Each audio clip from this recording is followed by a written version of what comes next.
I think that should be alright volume-wise. So I guess let's go.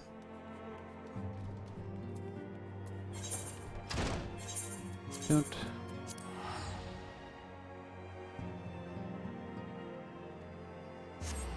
Oh. They gave Sterry Bart the heart icon. Neat.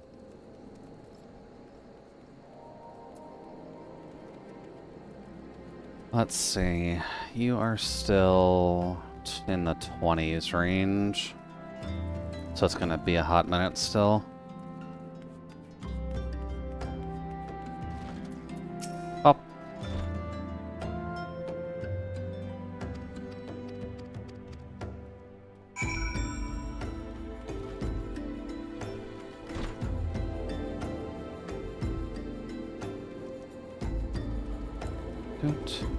Let's get Black Mage up to Picto.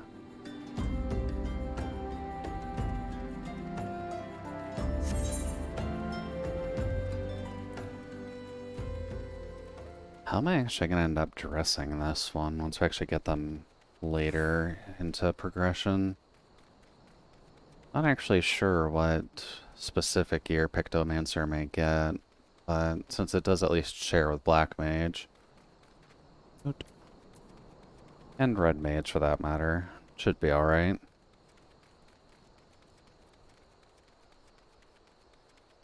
But what option do we go with? I could look at the usual coat that I put on the caster classes, which is in the level 70 to 80 dungeon range, I think. Could be an option.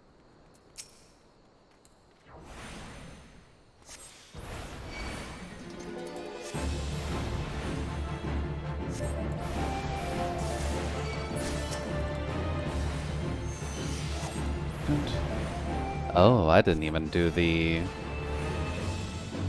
hunting gear on you. Whoops.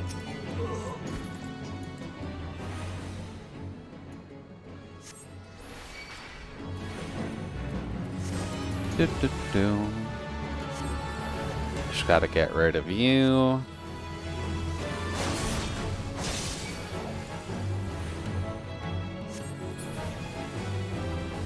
Then get this going.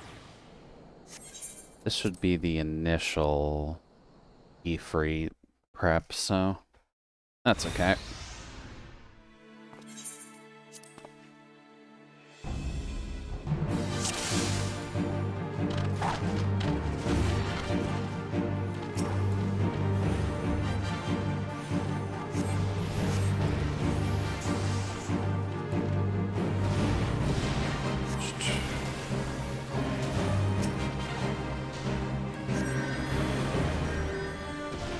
Oh. Sure, I guess we can just hit all of them.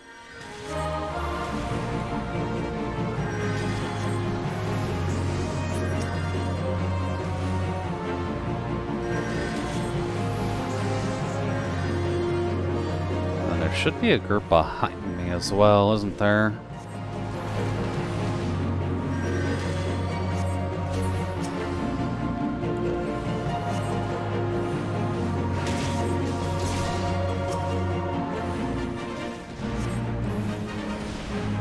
You. Captain's not going to be dying anytime soon. Let's not worry about that.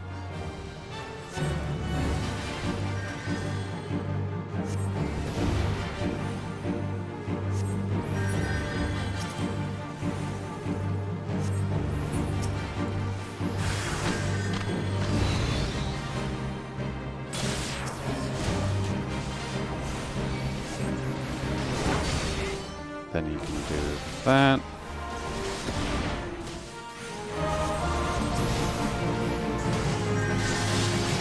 Then give me more of my mana, please.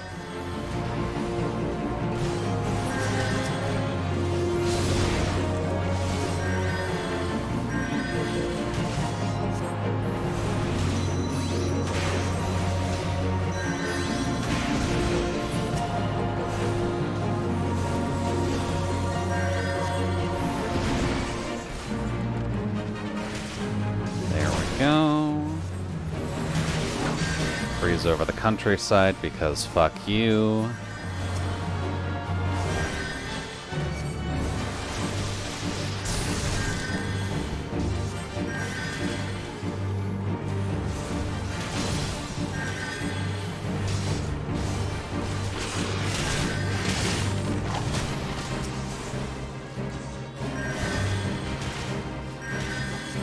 Then one more.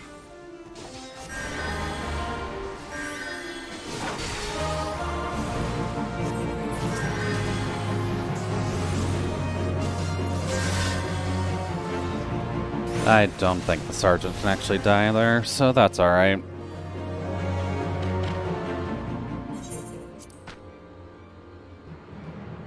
Alright, Black Mage on Ifrit normal. That's not too rough, all things considered.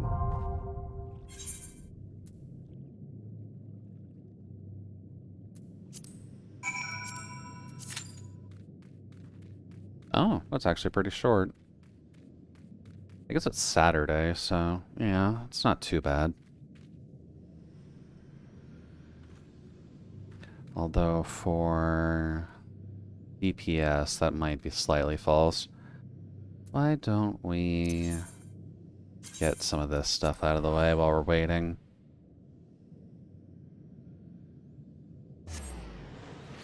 Thankfully, the queues for these aren't too close together, so don't gotta worry about it too much.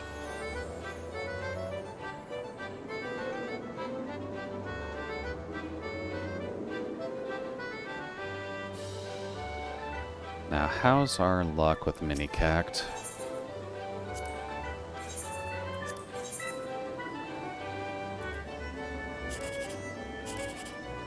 Not great.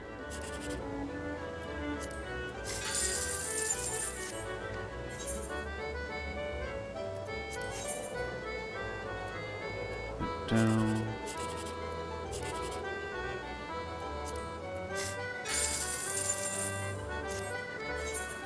Oops.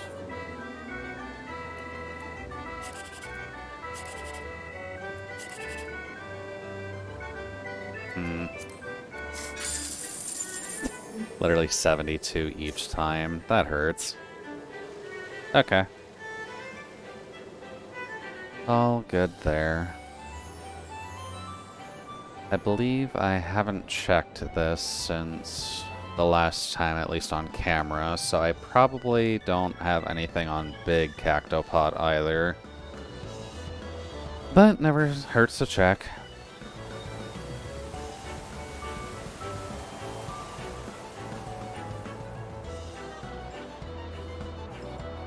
Leave you talk with this one just to cancel out your tickets. Yeah, okay. Nothing to worry about. Doot. What else can I do in the meantime?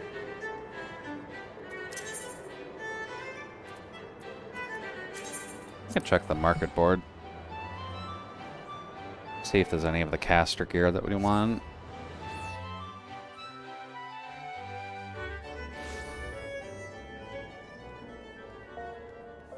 Oh, nice. The triple demon Lalafells are still sweeping along. I do half wonder if it's the same person doing that, or if it is just a trio of friends who have a clicker going, just so they don't go AFK while they're sweeping. Would make things a bit nicer if that were the case. But you never know.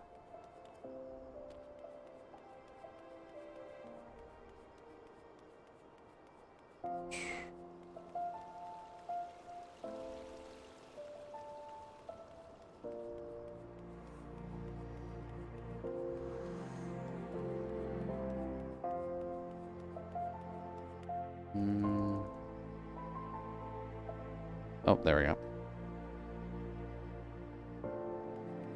Much better.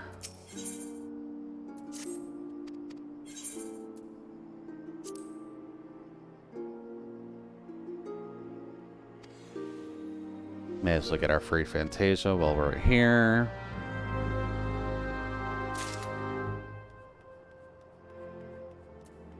The Gladiator at Steps of Nald.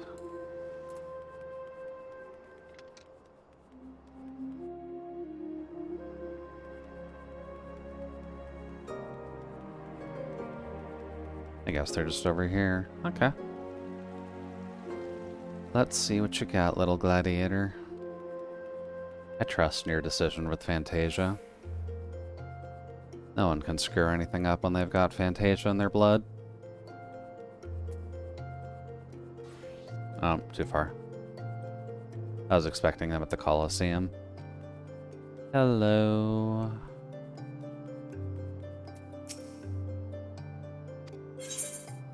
Hey, sorry, buddy. Just in case you're curious about being too short.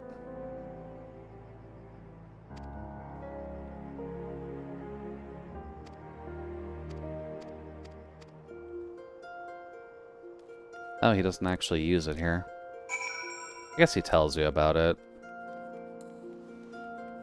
Nothing wrong with that. Oot.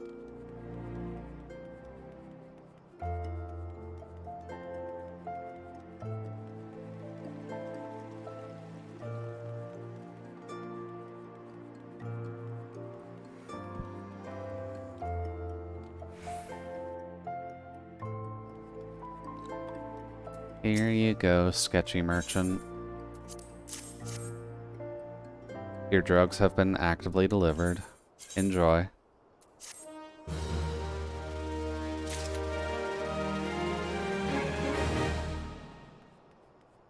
Alright, let's see here. I suppose that's kind of the one upside, question mark, of Lamia. It doesn't seem like the most populated of servers. At least not that I can tell.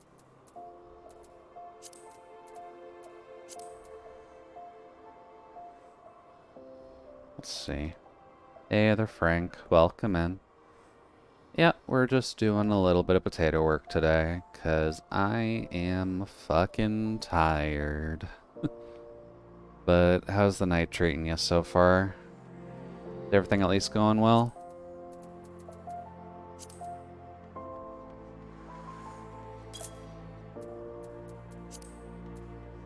Mashed taters. Mashed taters are pretty good. I'm not exactly gonna fault that. Got neighbors, so I'm trying to be mildly social. Damn, that's brave. Gotta pick up pizza? Hopefully it's at least good pizza. There's a good number of people who just have arguably wrong pizza opinions. The fuck is that? That is a messed up piece of headgear. The 98 too. I don't need a GIMP mask for anything, but thank you. Oh, and it is dyeable. Just one, I assume? Oh? No, okay, you got double. Not bad. It's Domino's, but our local store does a good job. That's good, at least.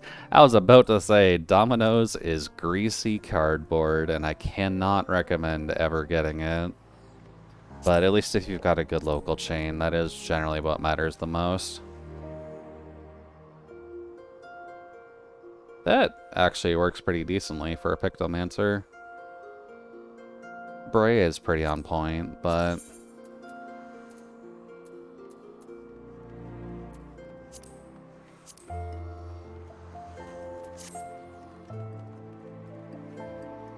yeah, I could do that. Black with a bit of pink, we can probably make that work.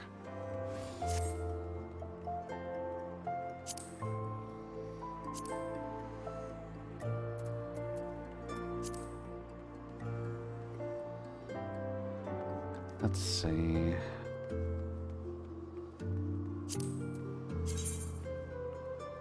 That's a fun coat.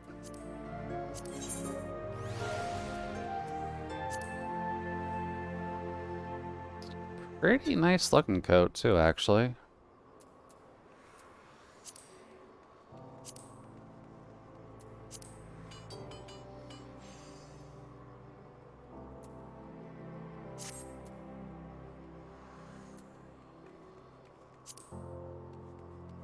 Decently cheap too, actually. I could just grab that now, just that way I've actually got it for later.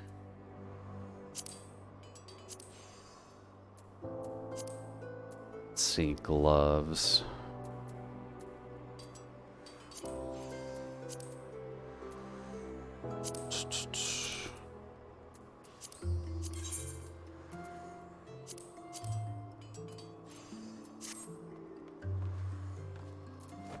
So we're going with Picto with you. What can I do to make you seem more Picto-like?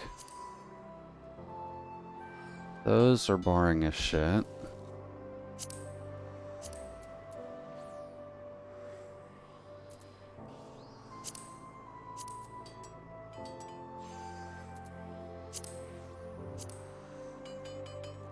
That's actually helpful.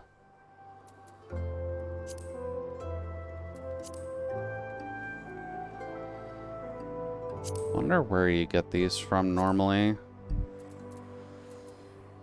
But that will help in the grander scheme of things, so yeah, I'll take it.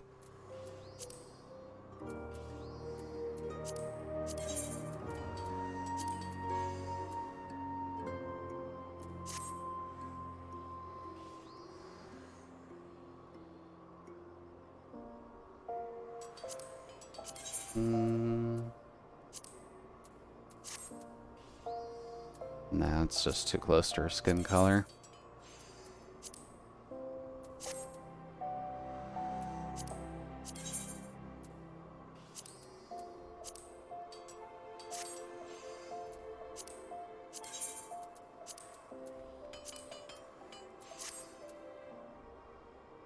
The maroon does kind of work well here as well.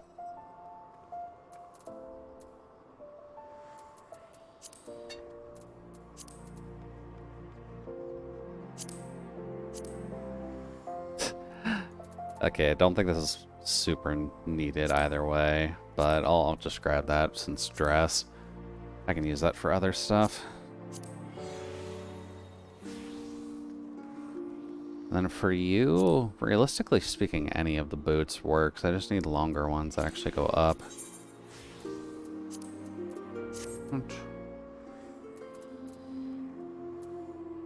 Yeah, that would work.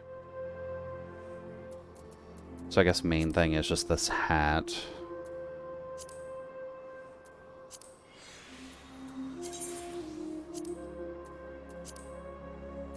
Oh. I did not mean to click sort.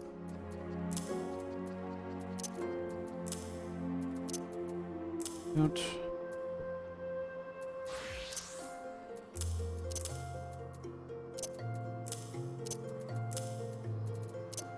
And you guys get to go down here because you're special. All the money bits can go in here, because I'll sell those when I need them.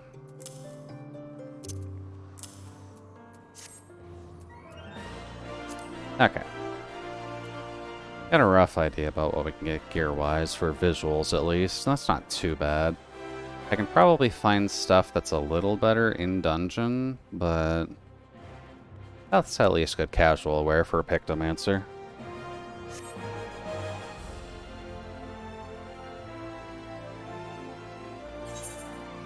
Oh, wow. Okay, I really didn't do hunting with you. Okay, I guess let's do that first then. Since apparently queuing for this has been a big lie.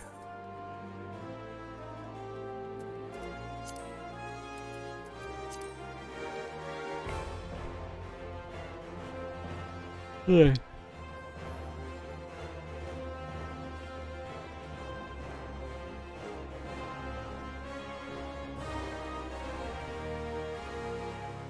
A lot of crafters today.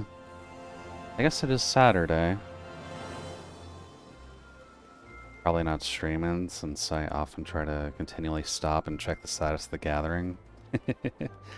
Well, I mean, you always got to be careful about the magic of the gathering, so can't really blame you there. Make sure things don't get left out too long and whatnot. I take food's safety seriously. Hey, there we go. got a big stream deficit to make up this week. Oh, that's why I'm actively streaming today. I've missed so many streams. I'm even down to like 4 subscribers. Which hurts, but this is only so much you can really do. Pop. Missing next weekend too? Damn, you are busy.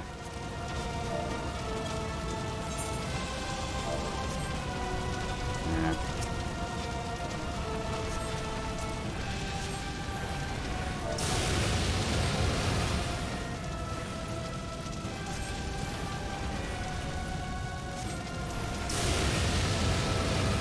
I had no excuse for last night, just wasn't feeling it. Oh yeah, I'm in the same camp, buddy, don't worry. Ah, damn, I thought I was just outside it.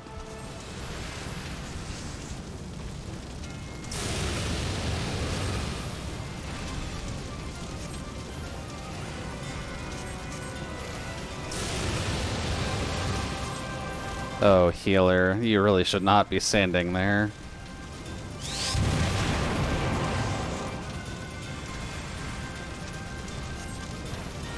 There's sumo to watch after all? Well, certainly can't blame you for wanting to watch sumo instead of streaming. It's an important pastime. And you should always enjoy it.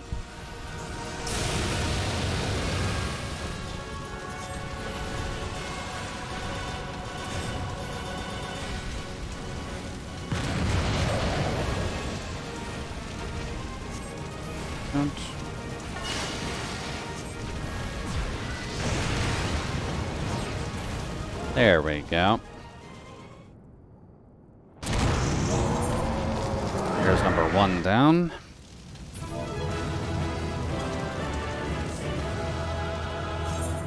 Oh damn, they didn't give me a chance to give a calm. I guess people are kind of sick of Ifrit normal. Can't exactly blame them. You have 15 days to use that excuse.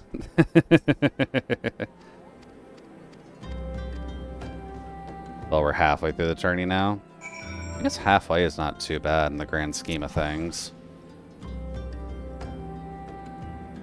Is it a long one?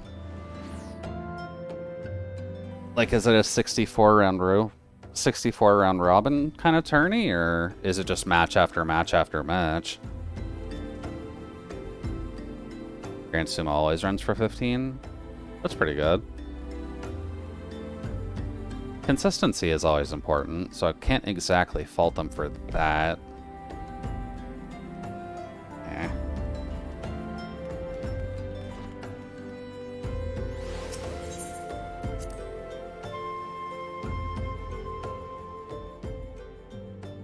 Not sure how the structure works, but Rikishi only has about 1 per day. Not bad, then. It gives competitors a chance to actually rest between matches, which isn't the worst option for them.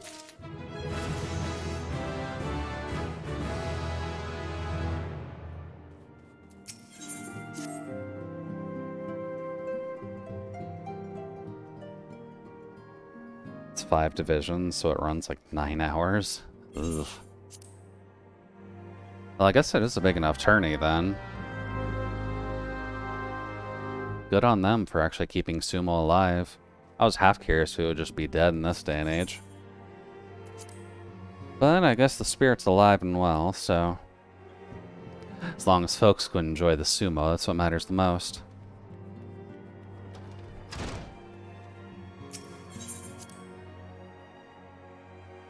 I guess it is also Japan. Japan is very focused on traditionalism in a lot of senses still. That's kind of why Kendo is still alive as well.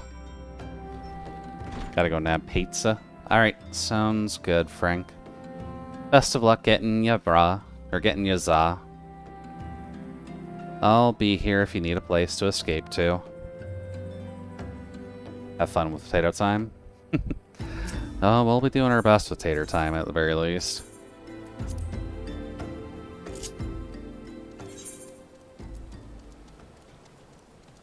Oh. Loaded boggy. I probably should just grab those while I'm here, just to get the hunting log updated. Where are those? Oh.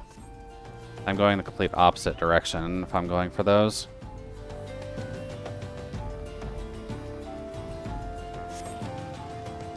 Because those are level 20 things. Also, rip, I didn't actually sit in a proper sanctuary. No bonus EXP for me.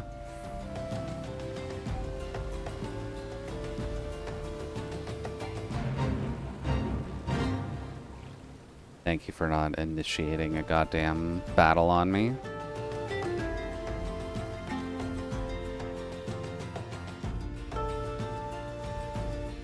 I am. I guess I never do end up using the minion system too much, do I? They kind of get in the way.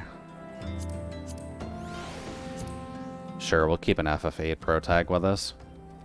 Just have a little guy follow us along while we're getting stuff done. Oops. There we go. Hi there.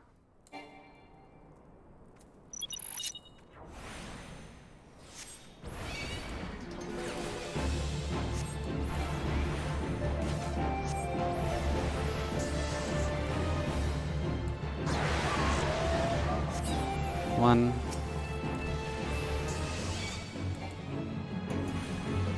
And one more of those, and we can go back to fire.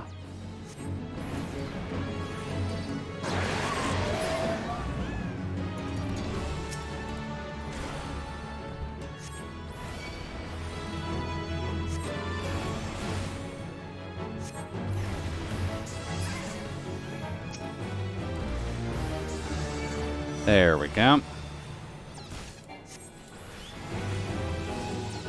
Less scared of you then.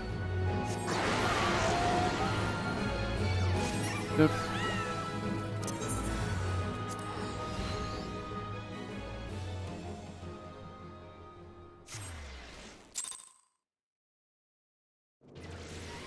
Alright, first things first, we need to go talk with the queen. That is not the right place, buddy. Need to go here.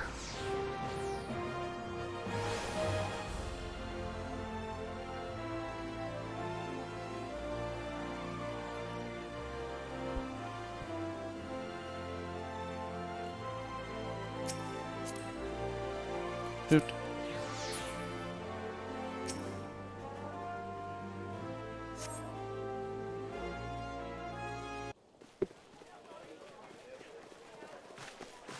Yeah. Behold! Don't worry, we're beholding the Potato Princess. Not everyone of the Potato Garden will serve her, but a couple of them will at least. Alright then, off to the other cities. May as well take the scenic route.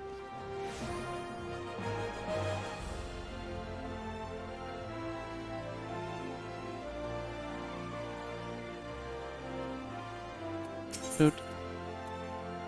Guess go to Limsa first, just to get the Pirate Queen out.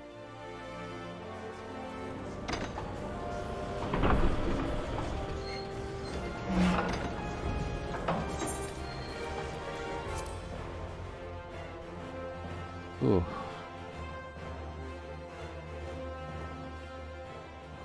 Starting to think I overloaded on sugar today.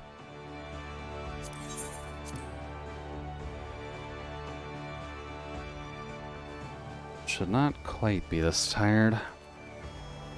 Oh well. I gotta go see mommy.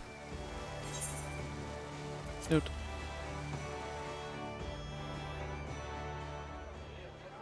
The Garleans are another matter altogether. So much for our alliance. It's sunk beyond the seabed.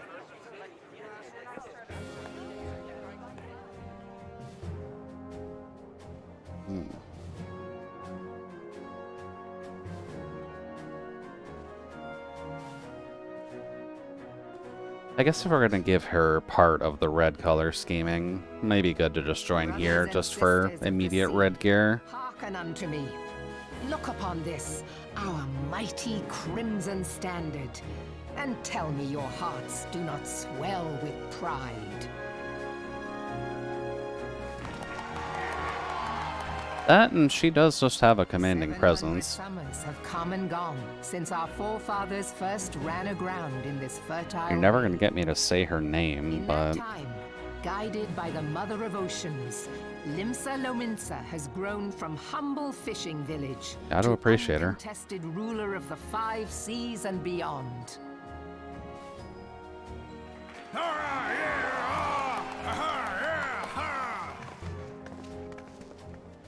Did you look as the Admiral bid you? It is a rather stirring standard, I must say.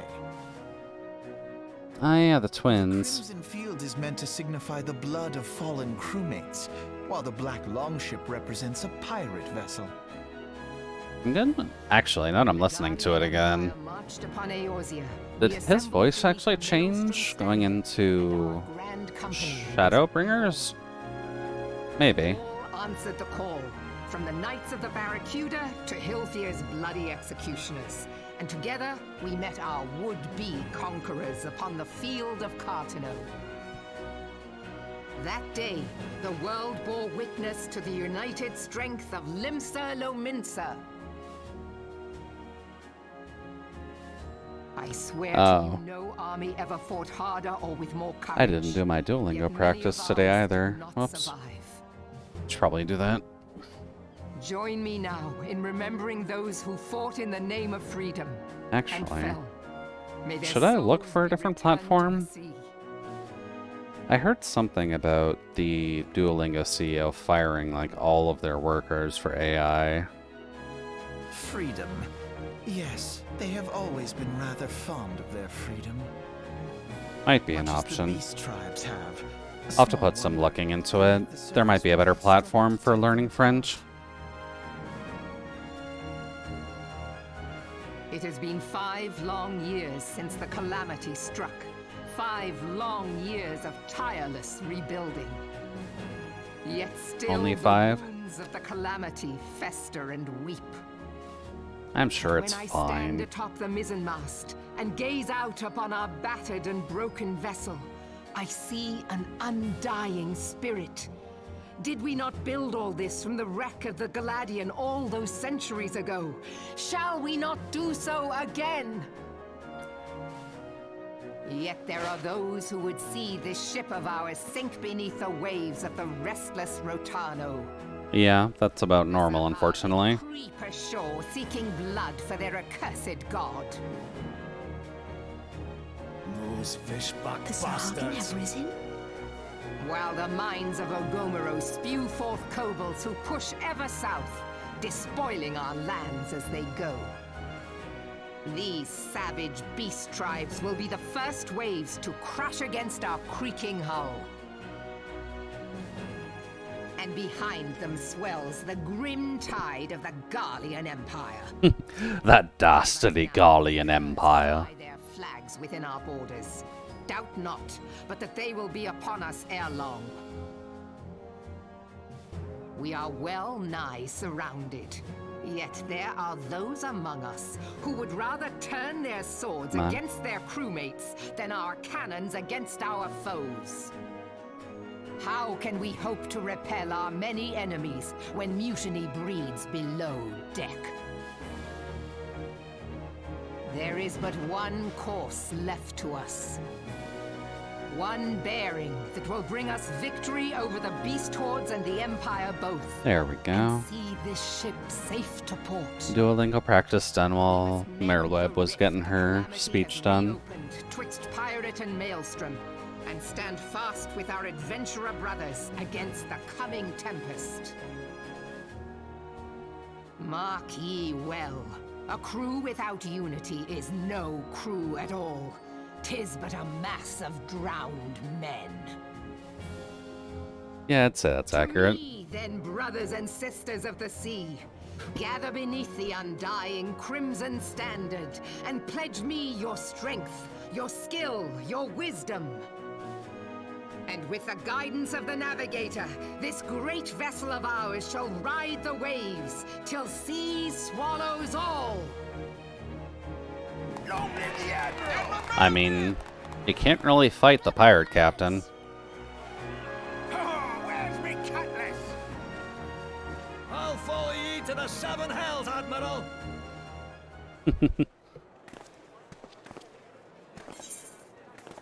Pirate captain's mainly what matters there.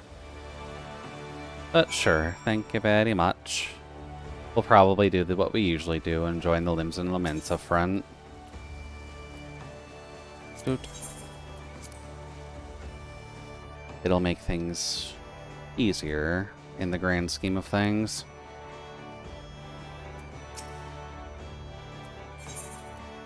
Then to Grandia, to listen to the white mage trying to pass herself off as town leader.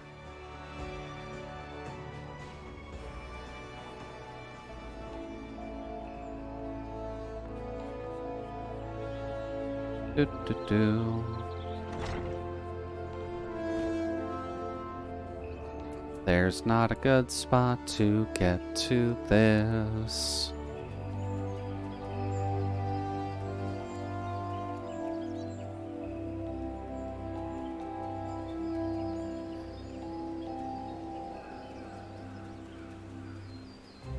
Yeah. Oh boy. I really was just kind of pushing myself to actually get to stream tonight. I gotta honestly go for a nap. Oh well, Potato needs love, and Potato needs to get the Black Mage. This has been a long time coming. Then we've still got a good 50 levels to go, I'd say. I don't actually remember when you can grab Picto. Probably 80 or 90.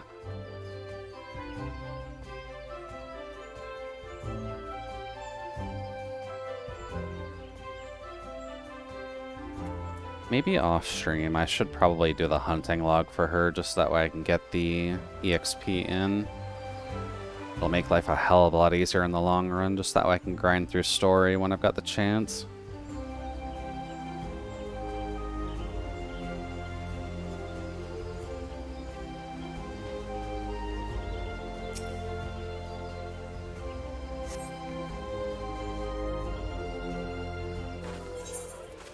Shoot. I lost.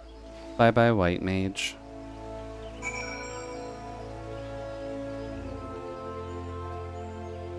Alright.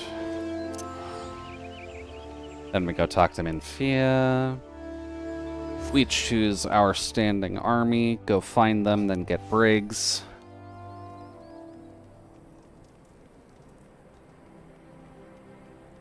And then we'll continue on with base story.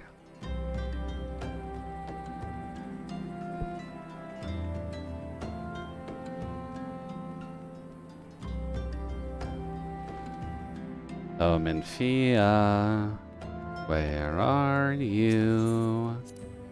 Come out and fight me.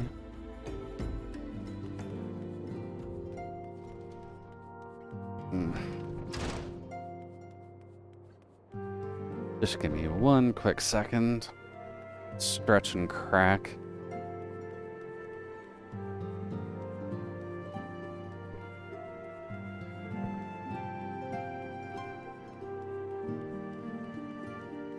Oof. I guess I did take a walk in the massive humidity spike today. Back did not enjoy that.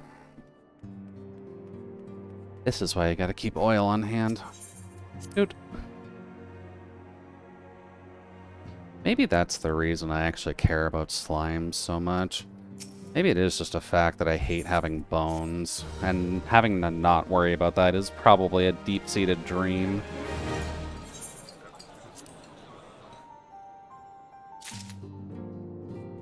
Hello, Storm Officer.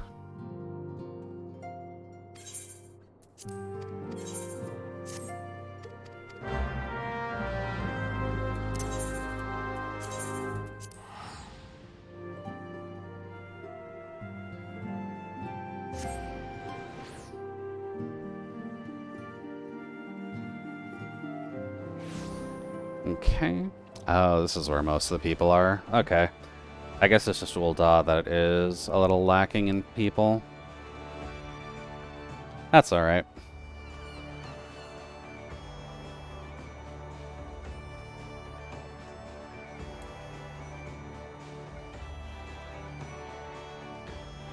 Oh, Commanding Officer, I'm here to pick up the Scared Rogadin and Lalafell combo. With their powers combined, they make a functional human.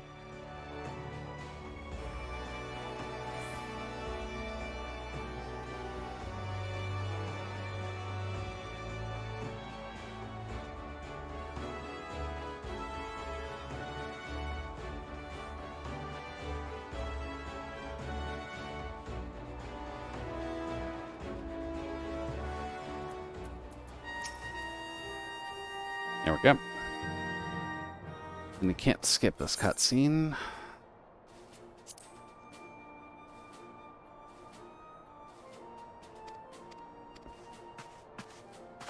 Hello there, Grunt. Would you like to tell us about Briggsy? And the Onion Lad? Poor Garleans have them in their clutches, and we gotta save them.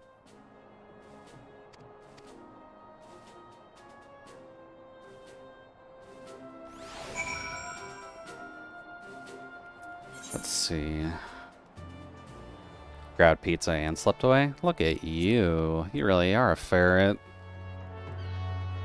Making good use of your environment.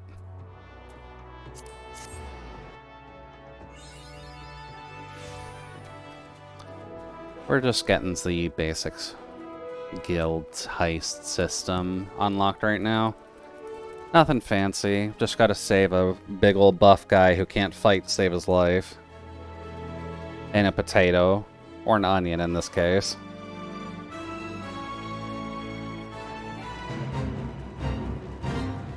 And up. Honestly thought that fight was here, but I guess it's a bit farther up. I guess then it's worth reiterating the question, but what pizza did you end up getting?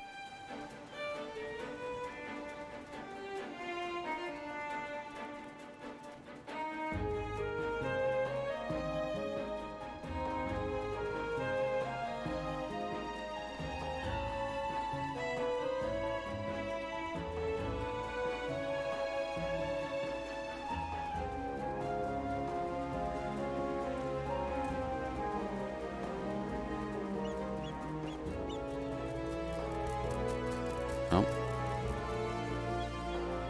No, okay.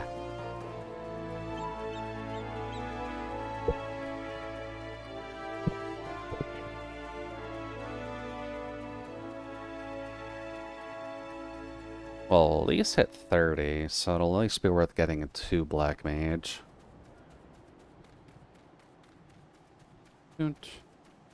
Oh, Briggsy. Hello, comrade.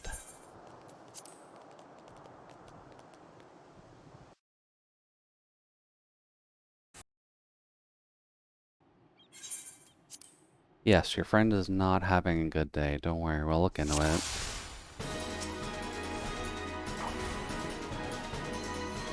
We...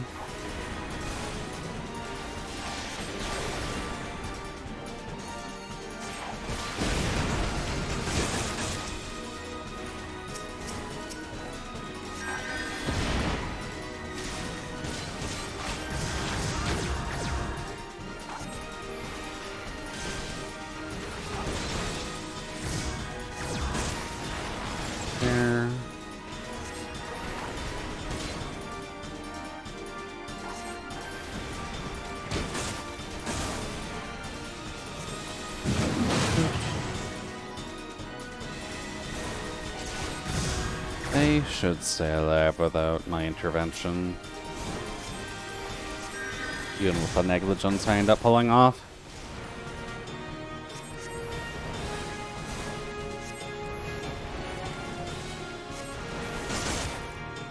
One more. Two more. Oop.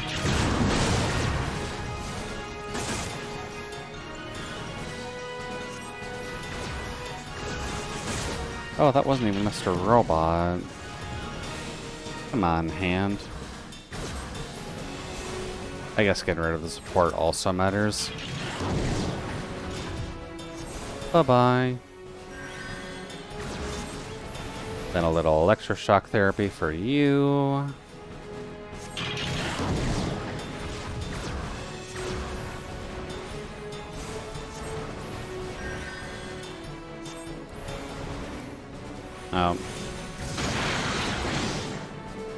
Of course, it counted that still.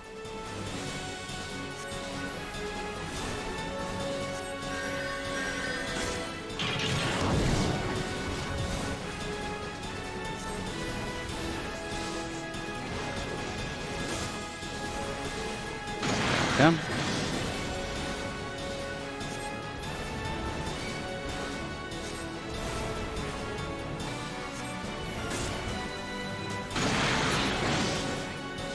There we go. Alright, Brig.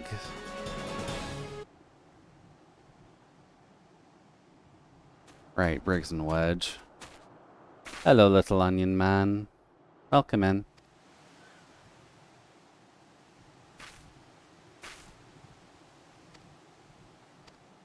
I'm still mildly thankful that I haven't put that hairstyle on any of the male taters, but it is such a funky-ass hairstyle. Not sure if I could ever figure out a way to pull it off. Although the bangs are cute on it. And the hair's short enough that if you could put a hat just on top of it, that might work.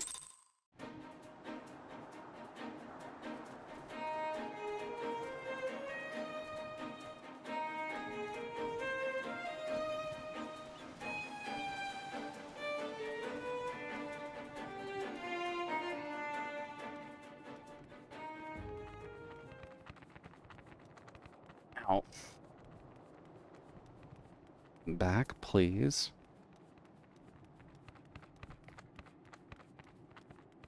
There. Wait, I haven't even gone to middle yet? Ooh, that's awkward.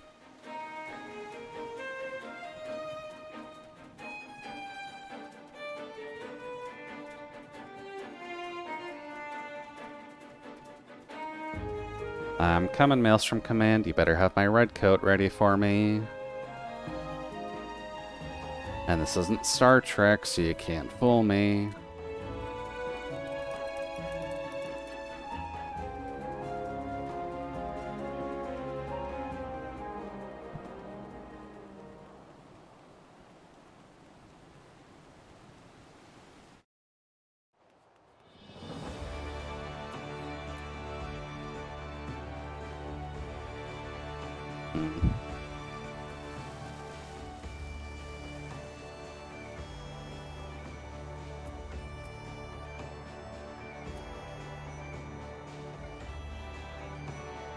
Look at all the high-level players and their fancy outfits.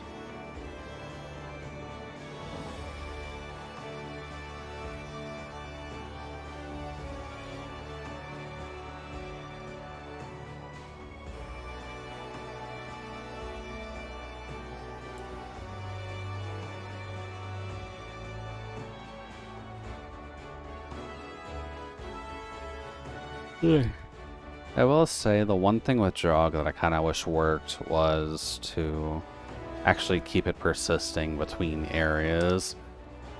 Would make things a little better, I think.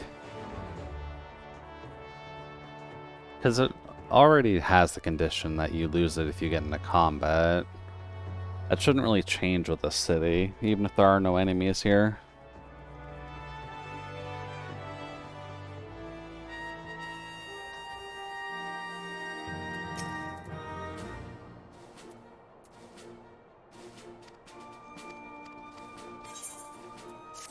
There we go.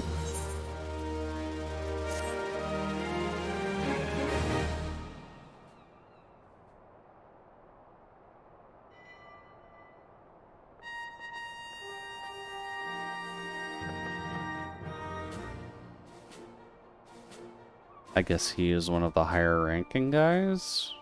I doubt he's a captain, but...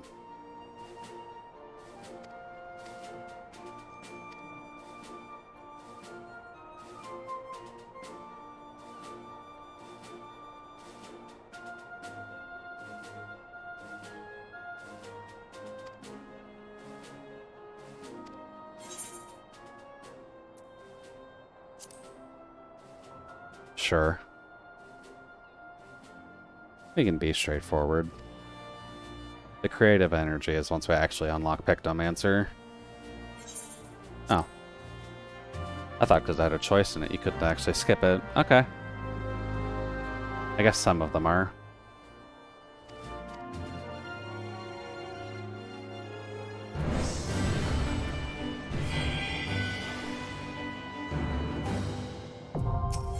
There we go.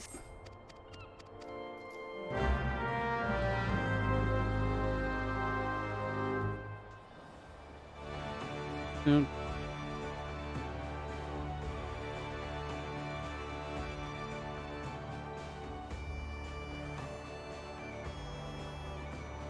Oh god, brain, please. Need to wake up, buddy. Let's see.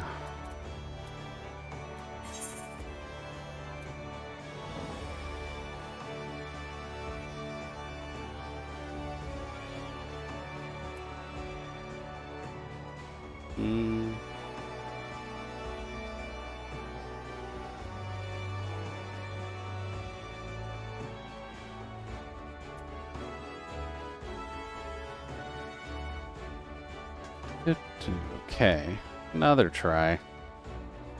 Brain, I really need you to keep up with me here. I did eat today. I did exercise today. You don't need to fall asleep just because we're playing a game that I'm meant to relax in.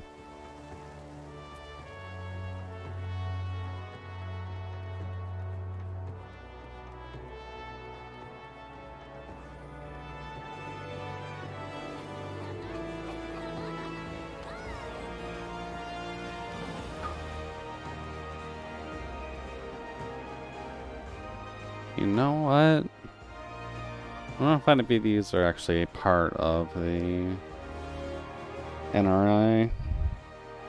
Actually, no. That won't actually matter here.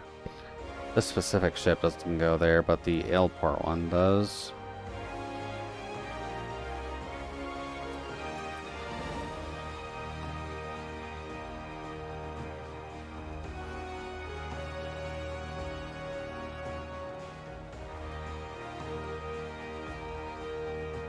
Nope.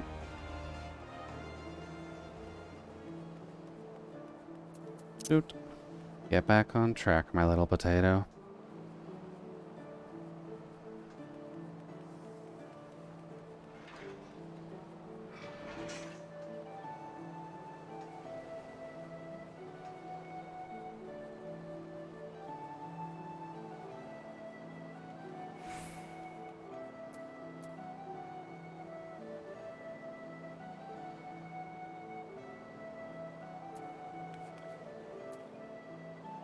Oh, wait, no. Duh, that's starting the road quest. Doo-doo. Not what I'm looking for.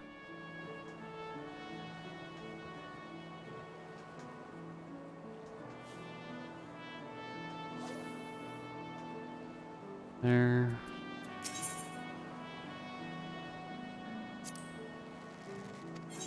You know, I don't think I've actually rode this ship to Costa del Sol.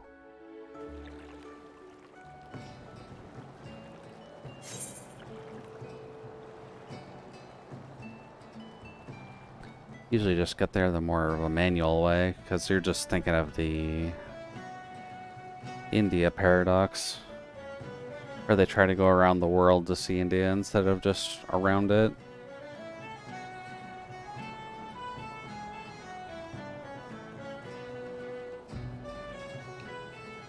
Oh, thank you, Saribot. Gonna assume it was one of the regular chat dead spam bots, so it's a shame those are common, but there's really not that much you can do. Honestly, with looking at the messages, it can be a bit of a blow if your emotional state is just that low already. The heck am I going? Trying to do this. To do that, I need to go to...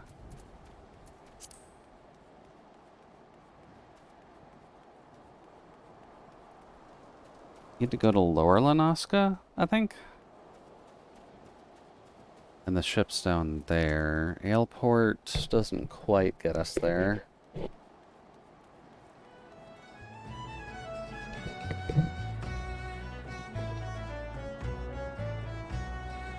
Dun, dun, dun,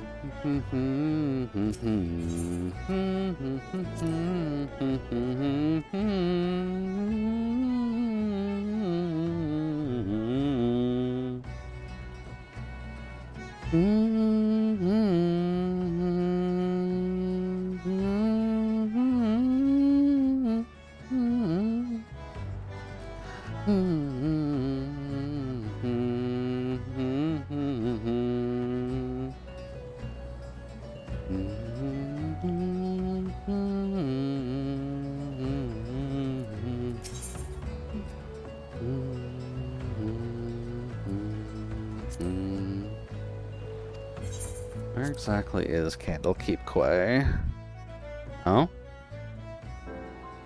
Hell yeah. That's what I'm looking for.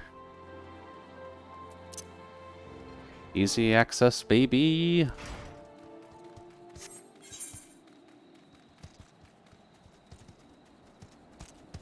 Ship to Aleport, ship to here, grab the Aetheryte. Take a trip on the magic ship. I guess on the pirate magic ship. They don't inherently say that they're pirates, but they are just pirates fighting other pirates. Because the other pirates broke the code.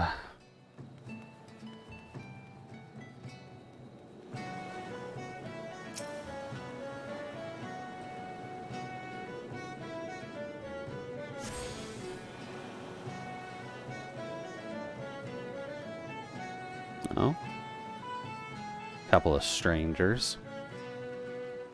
Don't mind me, I'm just a little potato with a dream.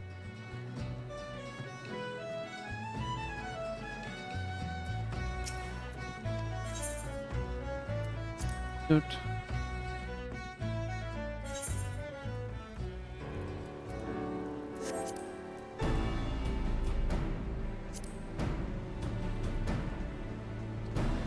You know, I'd wonder actually if there's any of the gear in PvP that would be good for this glamour as well.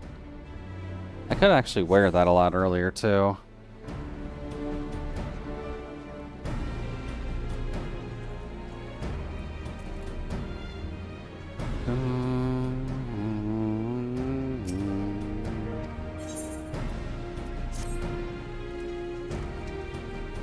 Oh. Oh, I severely jumped the gun. Whoops. Well, I guess I can come back here when I need to. You really got rid of my fourth bar. You rude little bastard. You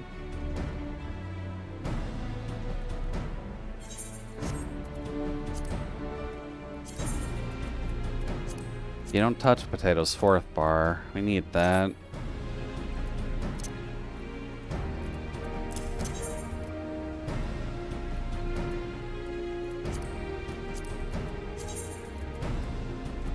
Do. Much better.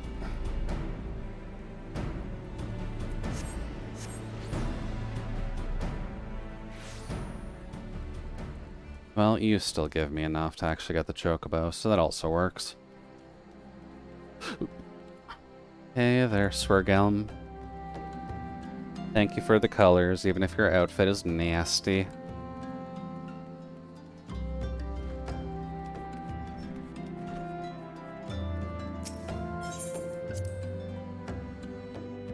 Oh, shush, Spotify. I don't need advertisements.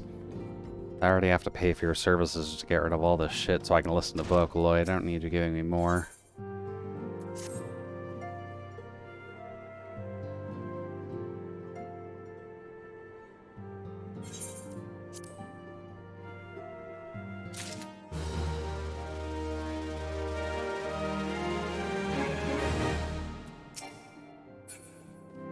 Dude.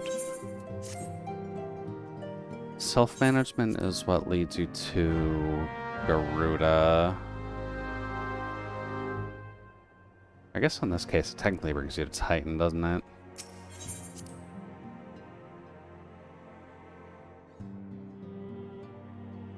Alright then. Let's go back to Limsa Lomza, now that we've got some money. Let's get ourselves chicken. And by extension, a motorcycle.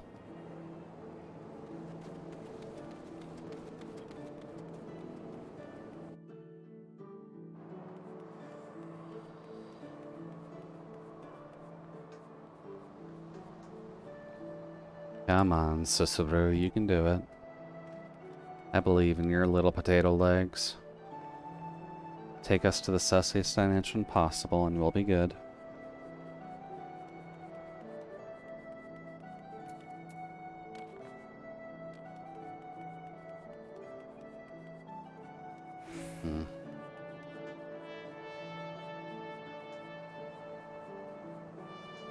Maybe I am a bit too tired to do this today. This is going to be a bit of a longer stream then. Doot. Doot.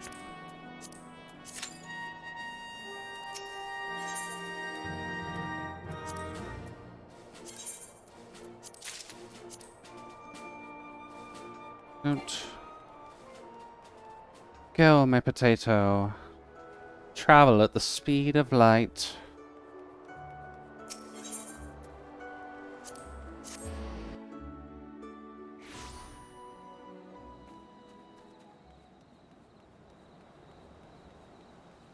Get us the nary chocobo we deserve.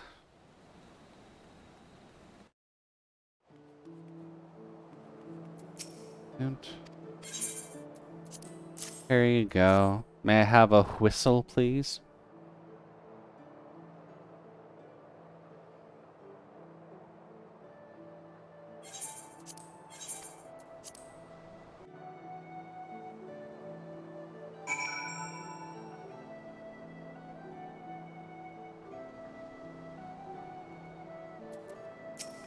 Now, what do we name you? Can I just name you Sussy? Cool. I guess that's not a banned word or anything. We'll take it.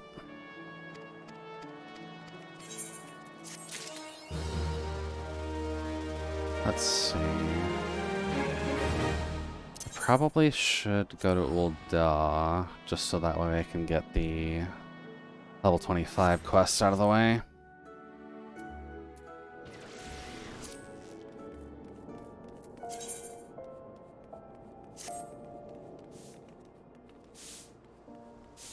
Oh, didn't realize one of the potatoes was a summoner. Or there's just an extra potato standing there for the Ifrit. Oot. Nope. Do your best, little potato. Become the evilest wizard you can be.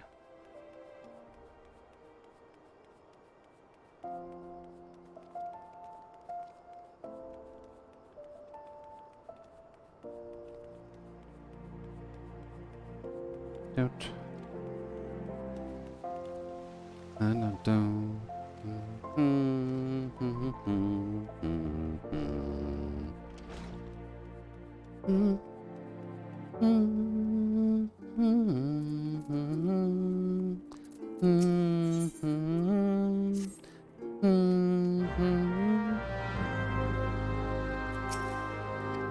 Oh, is this the Kokobushi saving? Is that what we gotta do?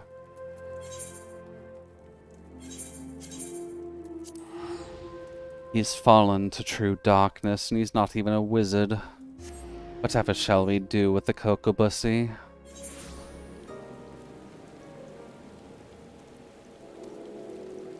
Let's see, 3 pages are around here?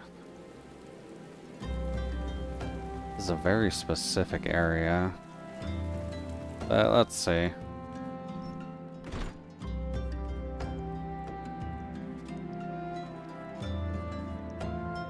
No dice. Next.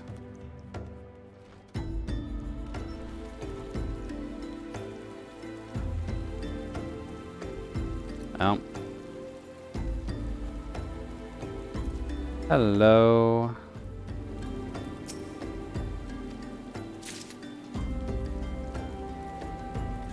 Guess I'm looking for those smoking void mirths, or whatever they're called. One in here. Hello.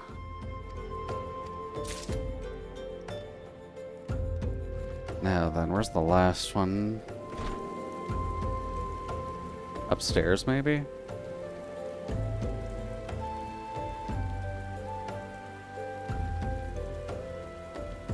Not telling me I have to leave the areas, but...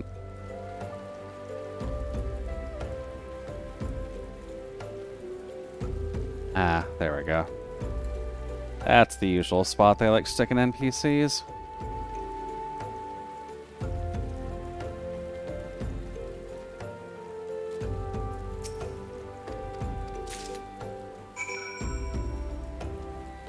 Let's see. Delivered to Kokabuki at the Thaumaturge Guild. Go back.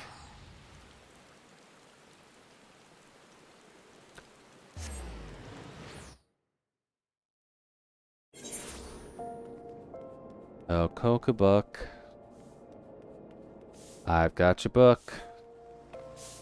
Come and take it, please and thank you. I would like to know the mystic arts.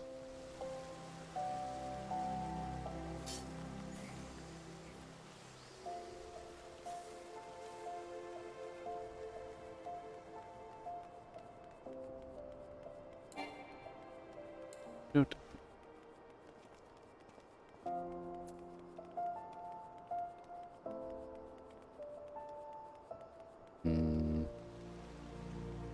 Leveling roulette's gonna hit us soon. Let's see what we get, and let's see how nice the tanks are. Hey there, Jun. Welcome in. Hopefully the evening's treating you right as well. And welcome to chillin'. Not thinking too hard this time, just working on the potato project. Dude. With one of the ones that's gonna take a hot minute. Because getting a character from blank to Pictomancer is not exactly an easy time. Oot. There we go. Potato Garden's good. Yeah. Potato Garden's just an easy enough way to turn the brain off, but I might have OD'd on sugar because I'm falling asleep already, and that's not a good sign.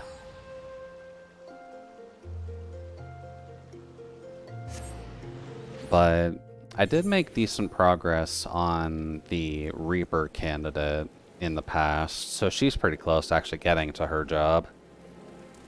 Ray's still trying to declare me the crisis. I mean, you are. I don't really see what's the problem there. Ray's just telling the truth. You came into this galaxy with fighting hands. And fight you shall. Alright, I gotta go up there.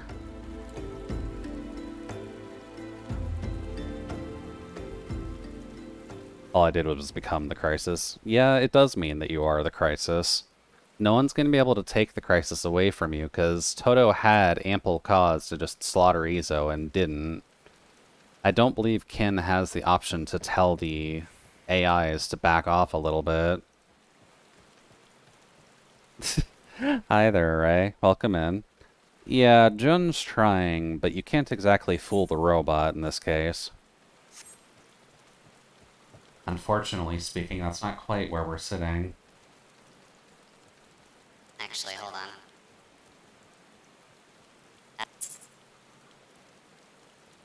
fuck? There we go. Okay, I remember how my buttons work now. I forgot that I changed them before, just that I could use my keypad for other things. You're voting against it, and I'll remember that. Yeah, but the practice game is done, for the most part. So we're going to have a whole different set of politics once we actually get to the true Mushroom Lord.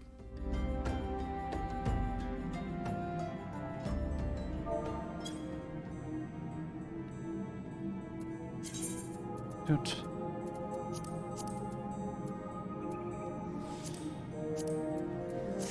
Doot.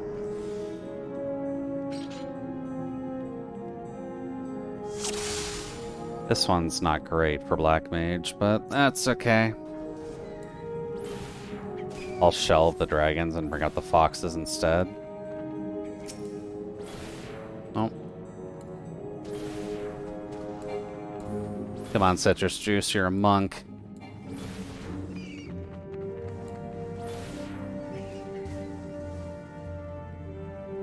Let's see what we got.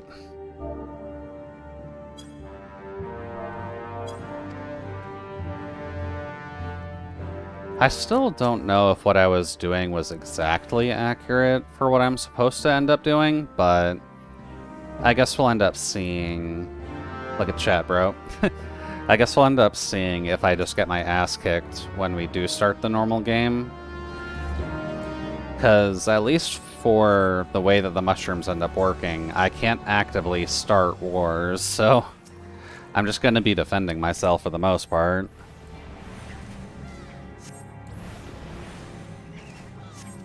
Ooh, we really do have a Sprout Healer in this one. Ooh, this might take a bit. What were you trying to do? Survive. And I got lucky enough to be right beside Kin, so... I'm at least a little bit more comfortable in that aspect. But I'm not sure where I'll end up on the real game.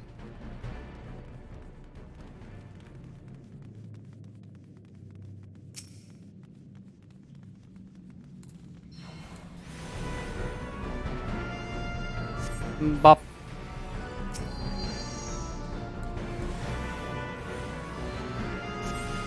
Get rid of you. Where were you aiming for, other girl?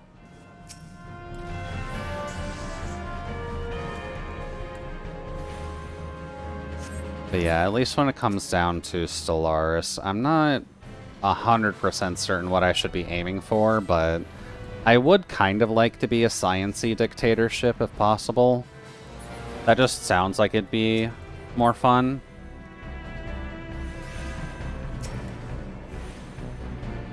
That is excessive on the flame sprite. Shoot. But now that I at least know that the fucking army stuff works the way that it does, that is going to help out tremendously.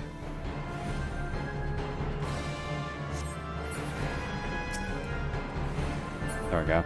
Tech Rush is very fun. Yeah, there's nothing wrong with a little bit of science. You just gotta trust in yourself to not be overtaken by the entire universe.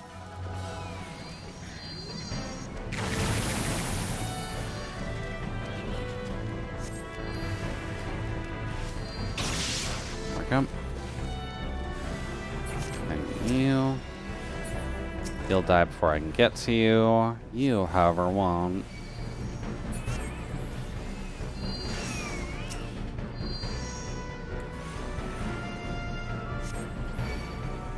But we'll have to see if I even remember what ends up happening when we get to the next session.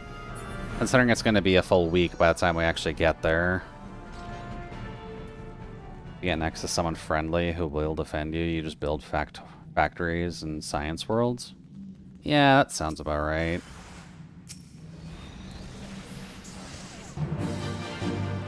Gotta build energy, gotta build science, gotta survive. And everyone shall survive under my regime.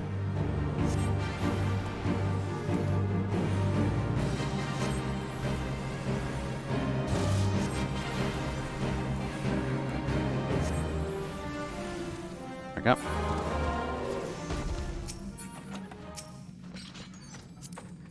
Don't need goggles because those are for warriors. There we go. And you tech to the moon. Exactly. I'm more inspired by the fact that during the last little bit of last session, I ended up finding the Infinity Sphere, and I kind of just want to tech my way until I can maybe unlock that in our real game, if I end up finding that too. I'm not sure what the hell the deal was with that thing, but Hal was ready. And I'm mildly curious to see what I can do with Hal. I just hope I actually get territory next game. Because what I was, yikes. Yeah, you and Izo, I believe, had relatively hard times to work with. Hold on. Do I remember how to do this properly? The luminary's glorious vision shall lead the galaxy unto a golden age. All shall prosper under his reign. Honestly, you were pretty nice and blobby, and you're protected by the Federation. Izo had it worse, but I just can't get out. Yeah, you mentioned that there were some of the, God, what was the phrasing? Shattered World? Or Splintered World or something like that?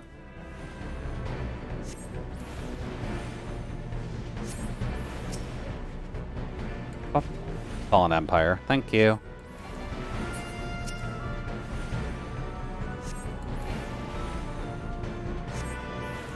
Even if I were to declare war at someone, I would still have the Fallen Empire in between two zones. Ugh.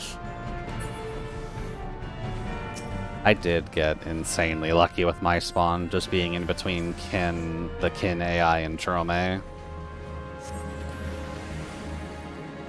Kin wasn't actively going to slaughter anyone. The AI was also kind of a peace-loving faction.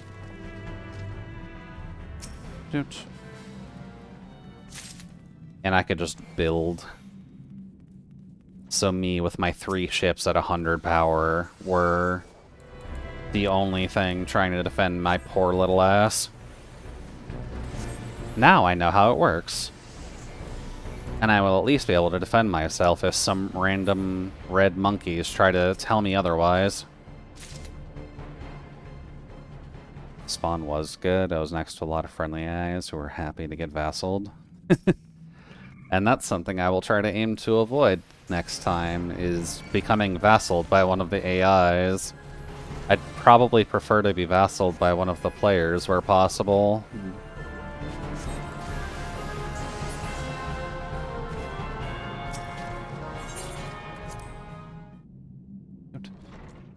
Before I got Sax, my highest planet within my territory was 15, the other is size 12. I didn't even know there were sizes tied to them. I'm not sure what sizes my planets were.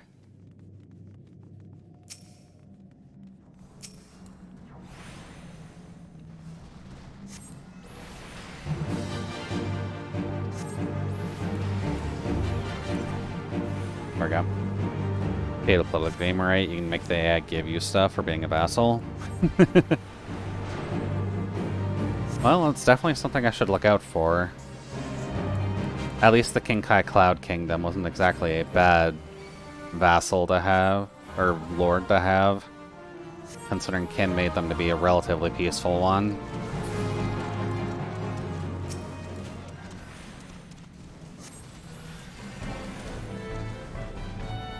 You can set your overlord to 75% of everything they own. Damn.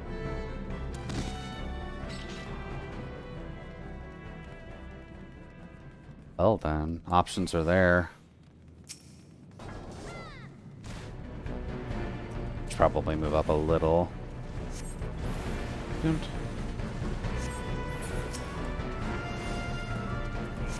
I'm definitely not afraid to admit that I definitely did coast a little bit during that game, but it was at least nice and peaceful. So it wasn't too bad having to worry about that. can also become the Protectorium or a Scalarium and get resources or science. There we go. It's a late night game, I feel it. Well, I was able to get the library megastructure, so if I could become more of a Scalarium, that also wouldn't be too bad of an idea.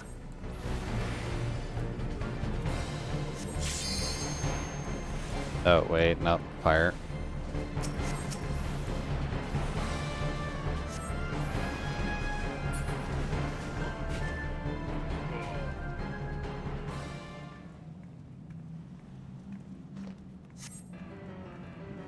Oh, damn, tank is in there. Go nuts. I'll smack it.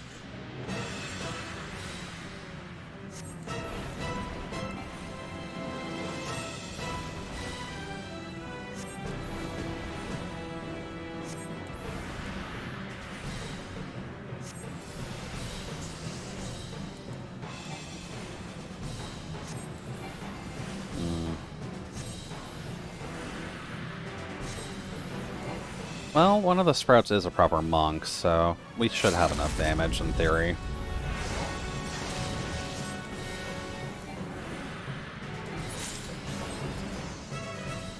There we go, 30.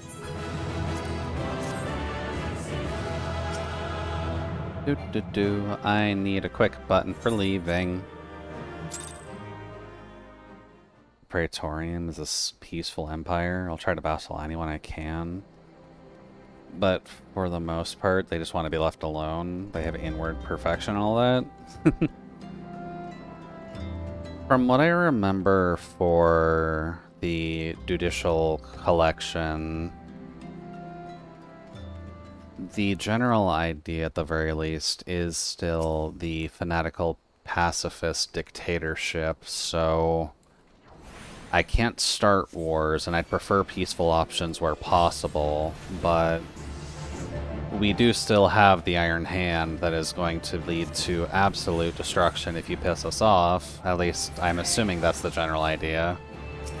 So if I can just build myself up on the science realm, then maybe nukes.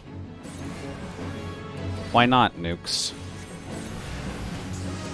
We don't have to be perfect, for we are one.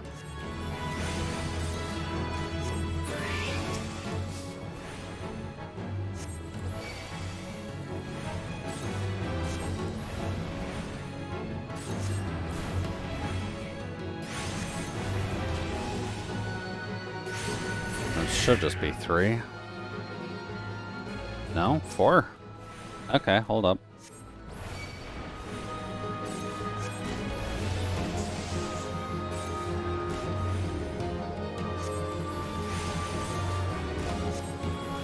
There, and there.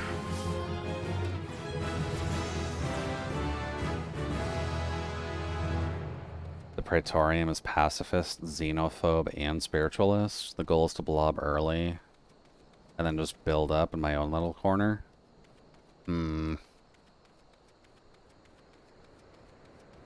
Xenophobe, but you're gonna try and vassal a lot of people. That could be a little tricky. I guess you'll just have to be careful in your race relations. Or your just general government relations stuff.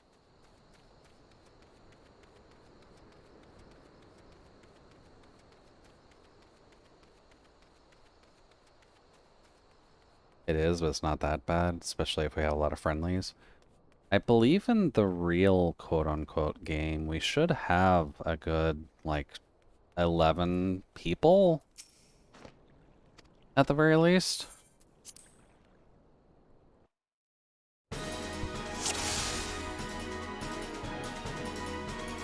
You can take Defender of the Galaxy.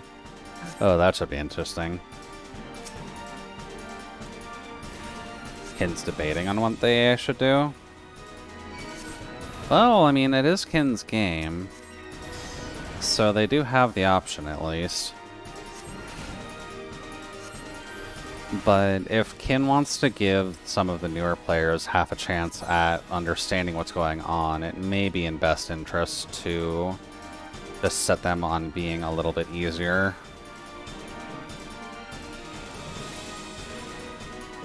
So it'll make life a little nicer, at least.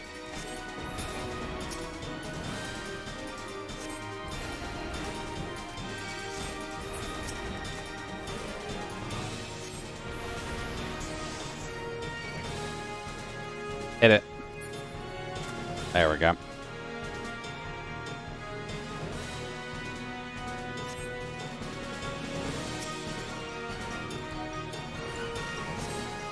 Oop.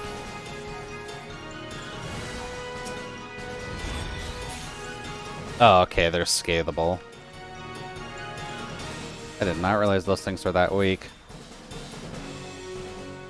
11 players, 9 empires seems to be the idea. And she's not sure if the empire should be friendly, aggro, or genocidal, or just random. I feel like it may be a bit much if Kin leaves them on genocidal for like all 9 of them. Oh, wait. Nope, wrong one.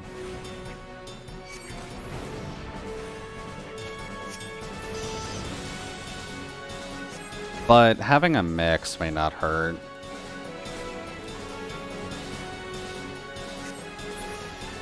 That was the Chaos Mode option. God, Chaos Mode for that just sounds completely rough.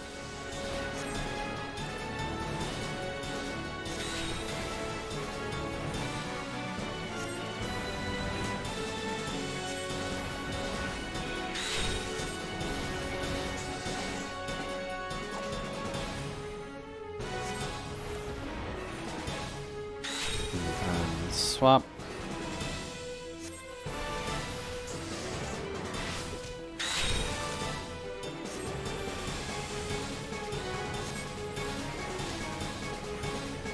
Then that, and... Ah, come on, smack it. There we go. Proper Black Mage play, just hit it with your stick.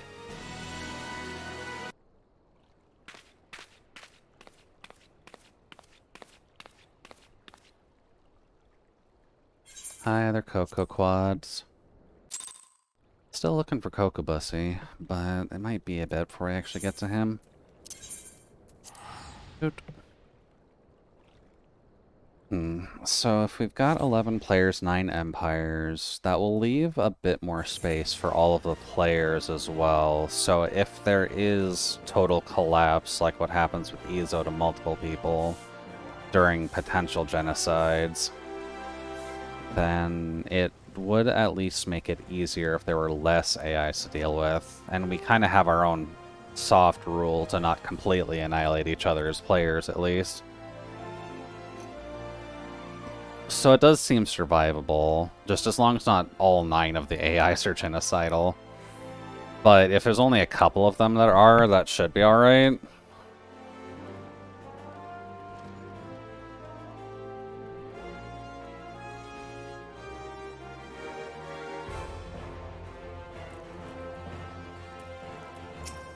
There's a decent argument to be made for just getting... you. There's a decent argument for just splitting it evenly, so 3 friendly, 3 aggro, 3 geno.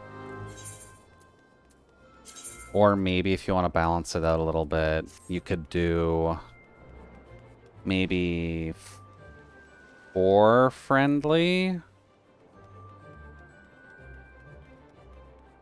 4 friendly, 3 aggro, 2 geno.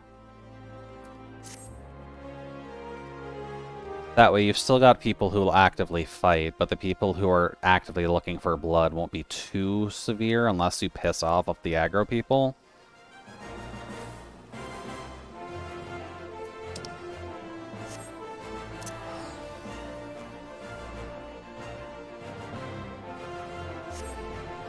There's a forced genocidal regardless, but they're weird.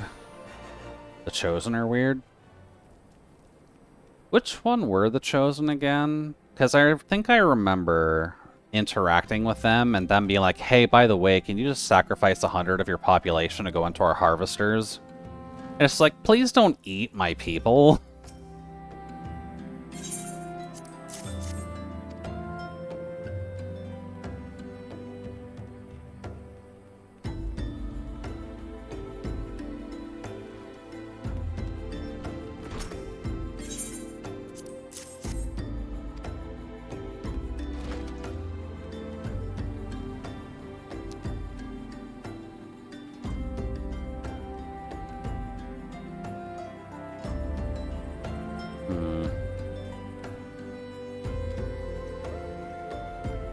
Chosen's a guaranteed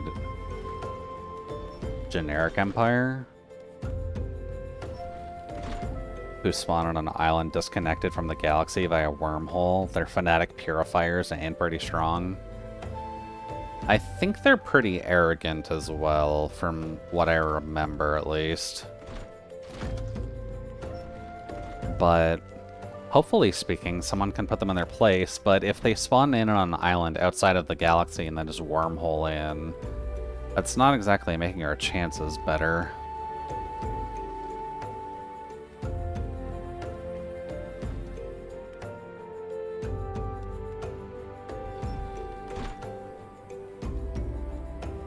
Actually, is it possible to completely kill them off?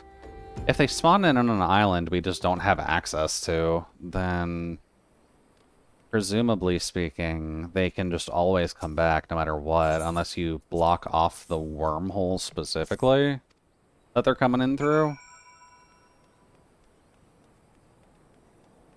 Oh, yeah, that's true. If they go both ways, then you can just take it to their capital.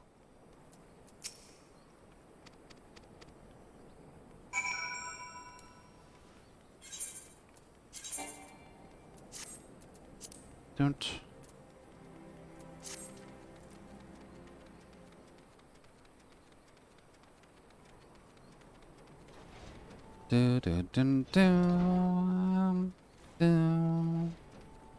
I guess it is worth checking as well.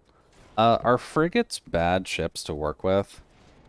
I remember a conversation popping up in Kin's stream chat at the very least, that Kin just decides to never use them.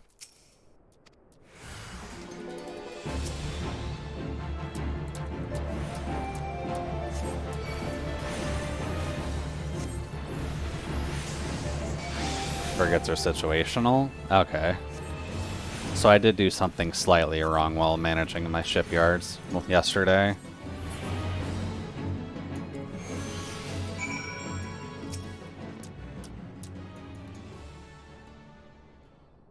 Because I just built a shit ton of them.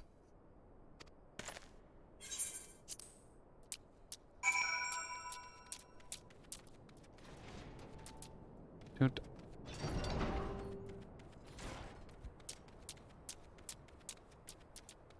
Oh. I didn't realize you would be in my hunting log. Okay. Let's take you on.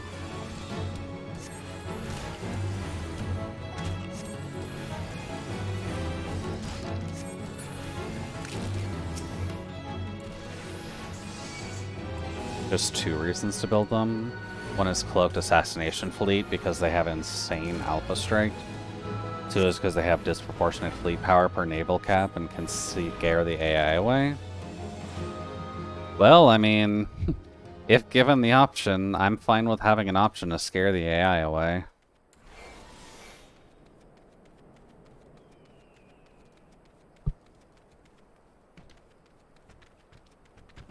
Oh, it is over there.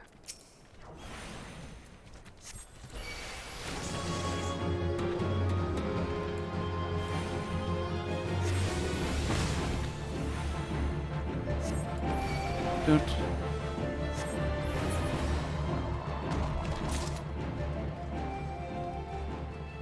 Let's see. I believe you're one of the laughers as well. Yeah.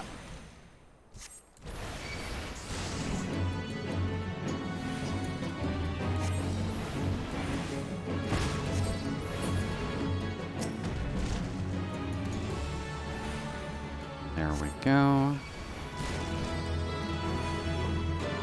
The main issue is you're probably not far off getting destroyers, which are better per resource to scare the AoE. True. Unless you're just forgetful and forget the tech tree, but I guess that's a separate issue. Oh, Kokobuki and the Coco Brothers. Let's go save your Coco Bussy brother. Doot.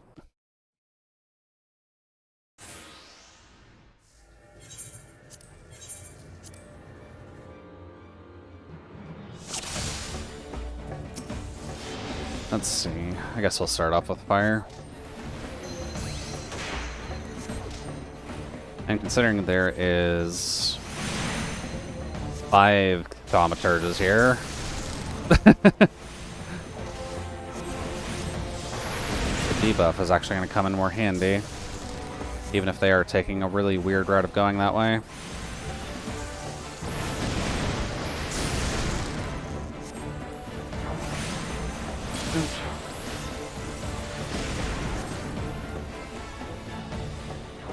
I think if I remember correctly, this also hasn't changed at all.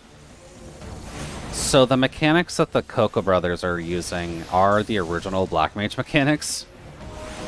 I don't believe their kit actively gets updated when the classes are changed. So they should still have an overtime Aether gauge.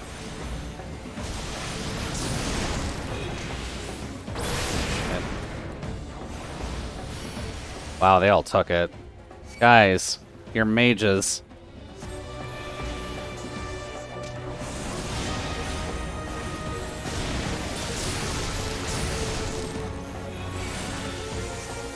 Then one more. Hey there, Frank. Welcome back. Oh, I got hit by something, didn't I?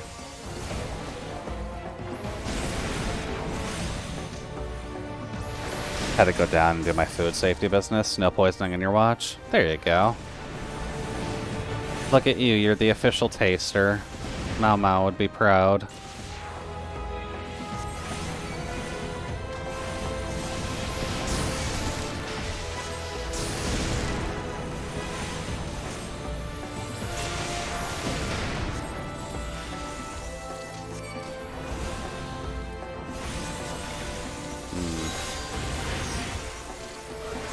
Don't like that.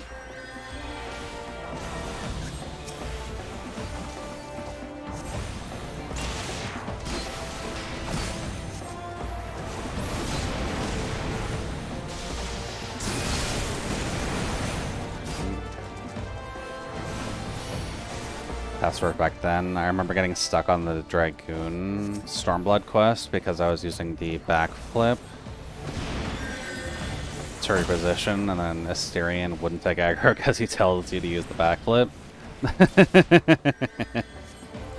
Oh, that's always good.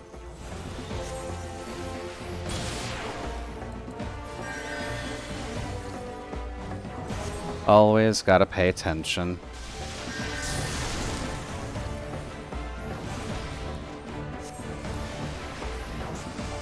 Actually, I'm probably gonna lose this, aren't I? I think Contemplative is dying. Stop dying. I'm doing my best in the brand new gear.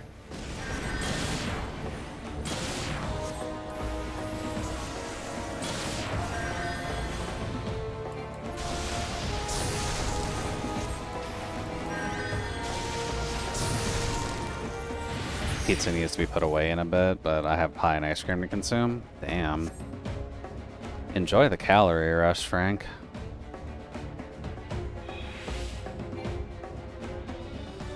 Also, you never did get to answer it since you got pulled away for food safety, but what pizza was it exactly? Somehow I can't say I'm surprised Fia has an emote for that. Don't.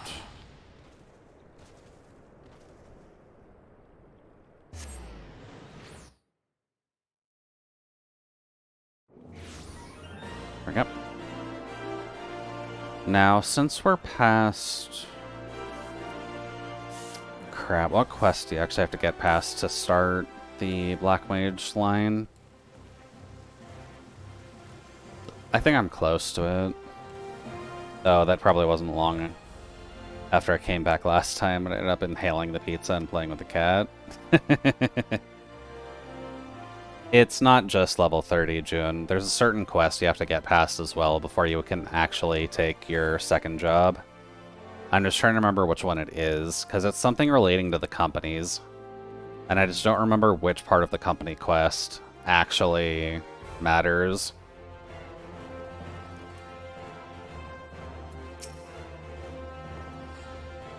Yeah, MSQ, because MSQ brackets you from taking the second quest as well.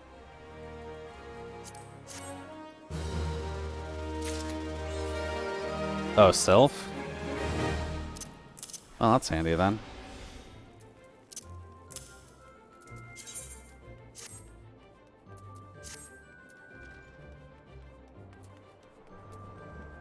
Guess I need to go to Adder's Nest. Dude.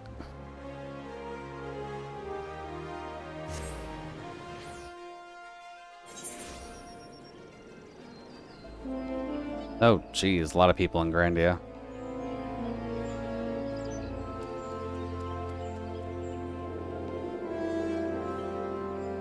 Oh. That is a collection. I'm gonna run away before I get hit with a copyright strike.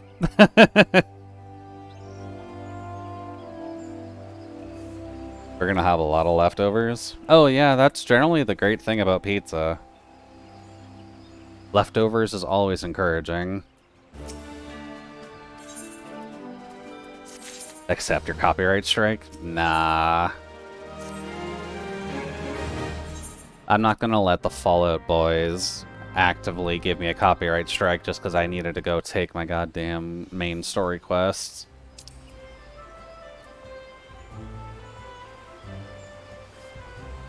Also, since we do have the gil for it, let me just go grab the gear that I was looking at.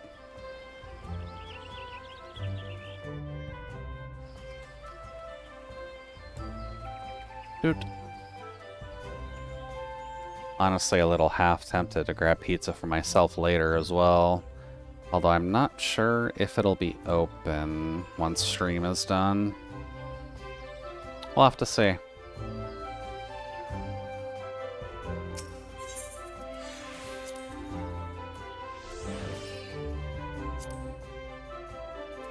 Not that one.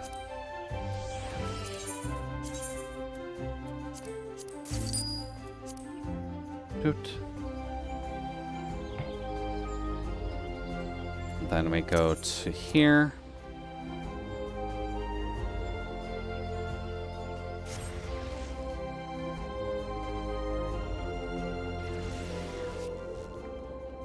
And then I believe that's... yeah, that's right at the start of the Thama Guild. I'm coming, Cocoa Brothers. I guess in this case, not the Cocoa Brothers.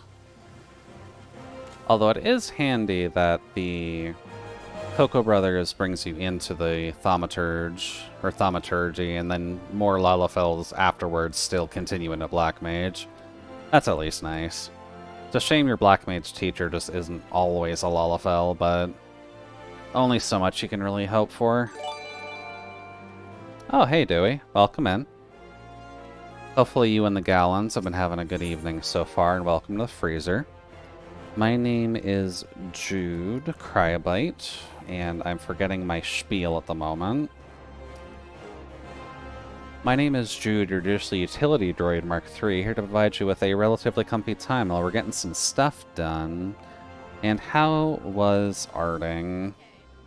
You are allowed to post links as per the norm. It's Hot Cocoa Cookie? Yeah. I do play a little bit of Cookie Run, so I do know that world pretty well, all things considered. Dude. And Cocoa Cookie's at least one of the... oh, hey, look, it's OG Dewey. Or at least 2.0 Dewey. Always nice to actually see that pop up again. Thank you, Twitch. But yeah, Cocoa Cookie is mainly there as a chat blocker. Just because it's good to block chat where possible. You never know what people are gonna say, and you don't necessarily want to support all of it on your channel. So, various chat blockers exist. Hot cocoa is a good distraction. And hey, Nano, welcome in. Done spreading Stellaris propaganda. Enjoy your food, Jun. Enjoy your tacos. Hopefully they're spicy enough. She's so round. Yeah. Hot Cocoa, or Cocoa Cookie, is one of my favorites, at least, from the franchise. That's also why there's the eye waggle animation. That was just something I did personally. Because at least with that face, that seemed severely appropriate for them. Doot. I believe I've got a couple of orange cookie as well. But I don't really want to go and fetch those at this moment.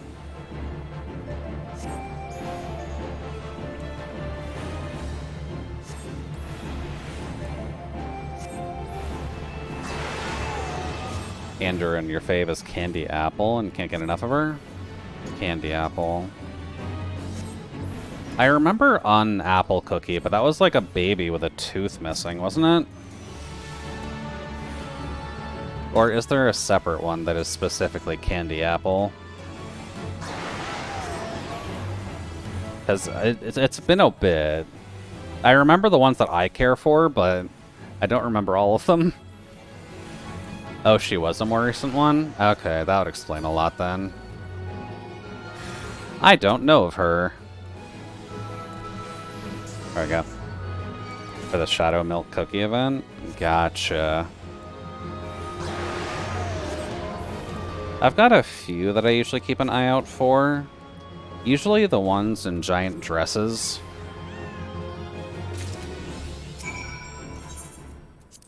Doot.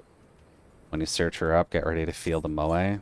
To be completely fair, most of Cookie Run's design rhetoric is moe.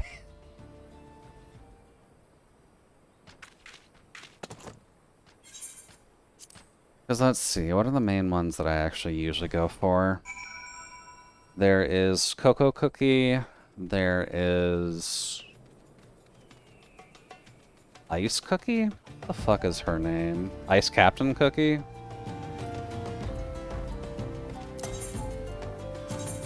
No, not there. Said not there. Oot. There we go. You just love how big Cooking Run got. Remember when it was just Oven Break? Oh god, yeah. Just when it was Oven Break was a very trying time. And at the very least, the community was very, very quiet and very small online. It was kind of funny in that retrospect. But now I think there are 3 concurrently running games.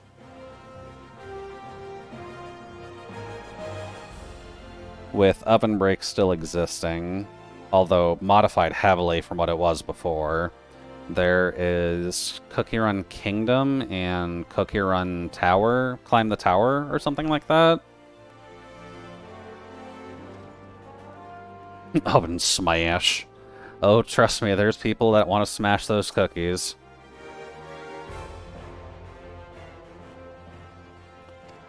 Doot. Let's see here. Let me actually check this menu.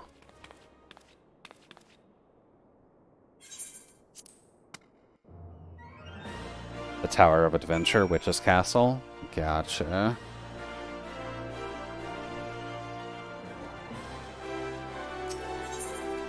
I want you, and I need you to bring me over to here.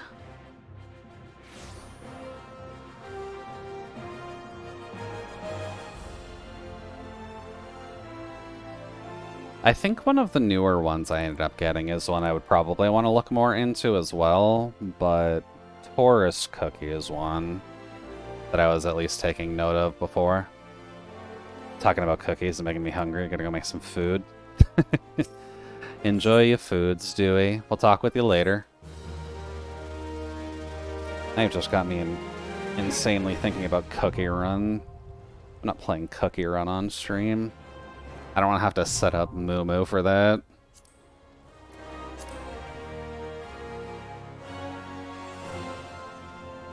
But yeah, Cookie Run is something I've been around for a hot minute, just to at least continue it on stream discussion. I've been playing it since, I believe, Squid Ink Cookie? So not the oldest player possible, but I have been around for a good long while.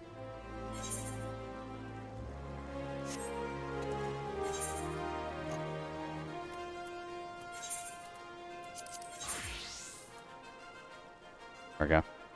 That's surprising hearing Theo talk about a gacha game I've never played. I'm not that far gone. To be fair, Cookie Run is less of a gacha nowadays. At least Oven Break is. It doesn't really feel like one. Because you just kind of get cookies for progressing. And the only gacha is on, like, the costumes, I think. But it has been a minute, so I could be wrong. Just mana? Okay.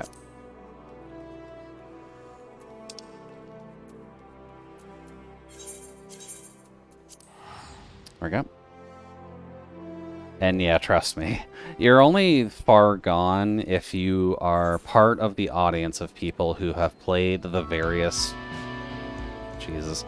The various Tales of gacha games, because oh boy, there is history behind those. I've only played one of the gacha games for it, just because it had a unique story, but almost all of the Tales of gachas never lasted longer than a year. At least past the first one that came out. Which sucks. Yeah, so you know, like, Tales of Berseria, Tales of Vesperia, those series of games. They had their own gacha as well. Or they had a few gachas, actually. I'm not sure if they were card games. I know the one I played was a turn-based action, or like a turn-based RPG. But I think there was like a wide variety of options when it came down to it. Not sure if any of them were card games, though. Pretty sure all of them were gachas to some degree.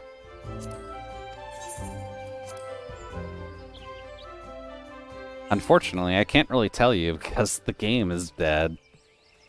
Not aware of Tales of Gachas? That's probably for the best. Because unfortunately speaking, all of them are gone now.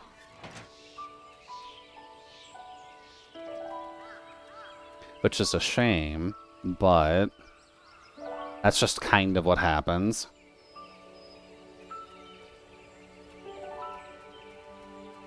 But most of them kind of centered around, you are...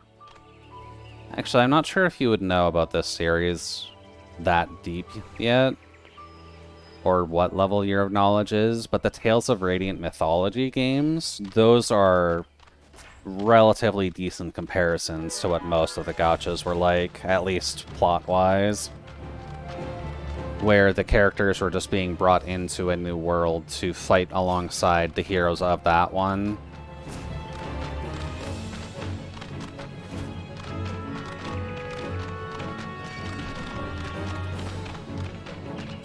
Also, don't worry about the pigs trying to eat me. I shouldn't really be running through here.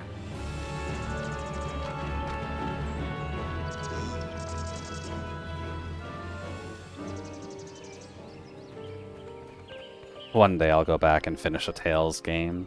I believe in you, Frank. You can finish one RPG. I think I remember a game where Velvet made a cameo. Yeah, that would be one of the more recent ones. Because I That might actually have been the one I played. Because Berseria is still newer in the grand scheme of things, considering we went from Vesperia to Zestiria to Berseria to Aspire. So, Berseria is still relatively intact. My 2010s RPG apathy left a lot of games to go back to. That's completely understandable.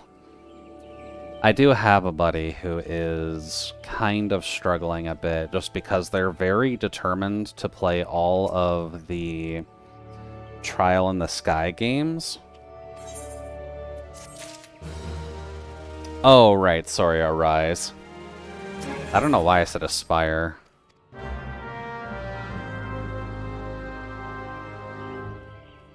Yeah, with Alan and the pink-haired girl who I don't remember at the moment. I'm not saying Arise is a bad game, but I will say it didn't really leave that much of a mark on me. I do not remember that much about it anymore. I love Tales of Aspired. It is a good game. I just don't know why I don't remember anything about it, even though we did stream it.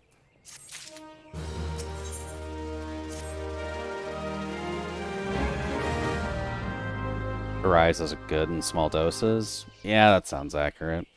That's what I usually hear. Good, but forgettable. That does kinda hurt that that's the common trend with it.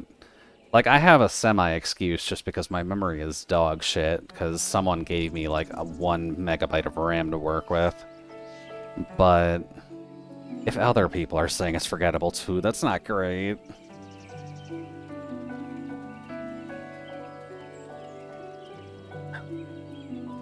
I guess in a way, if I'm remembering the plot points correctly, I don't remember his name, I'm just gonna call him Alan.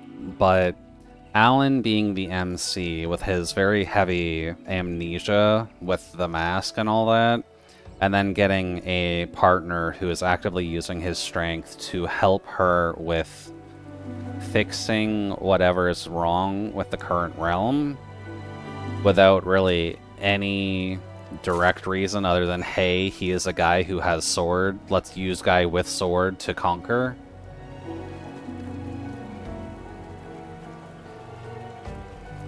And then, at least when it comes to the rest of the party members, I remember there being a very hot lady in armor who was very hot for one of the, or very horny for one of the kings.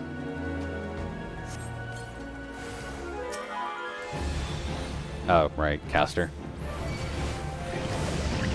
That's how I felt about G3. I remember the first two very well, but I forget basically all the characters in 3. Gameplay was a big improvement, though. That is generally what you gotta hope for. Girl's skin indicate pain on guy who can't feel pain. They're like compatible puzzle pieces.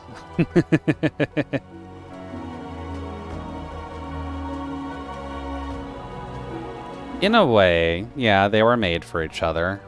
It's a little corny, but I suppose there is worse you could go off of. I love God Eater, though. Such a neat world. I haven't played through all of the God Eater stuff yet, actually. I feel like it was a game that I picked up the first 10 minutes of the first one, and then Monster Hunter was there, so I just forgot about God Eater.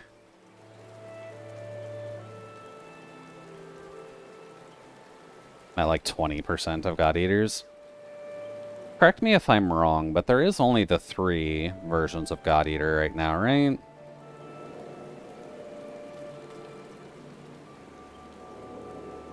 Actually, worth checking.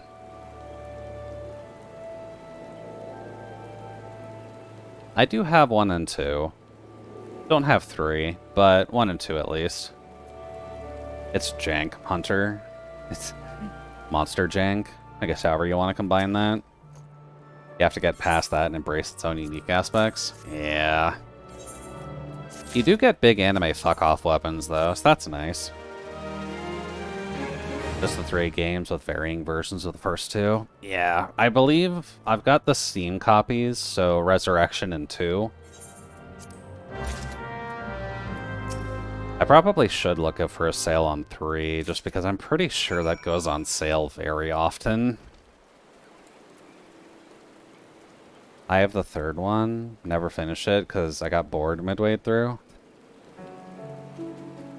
Nano throwing the shade at the slightly less quality Monster Hunter. Although I can't exactly blame you. From what I remember of God Eater, I dropped it because most of the impacts didn't feel like anything. So it just felt very blah. Even if you were using giant fuck-off weapons, they just felt like you were hitting them with styrofoam.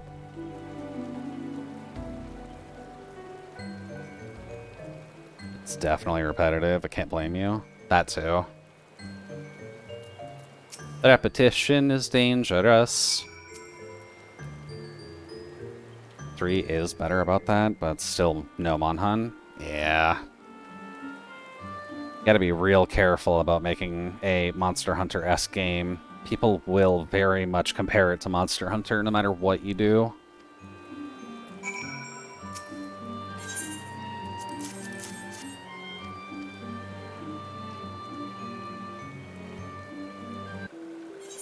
I guess there is character customization in it as well, isn't there?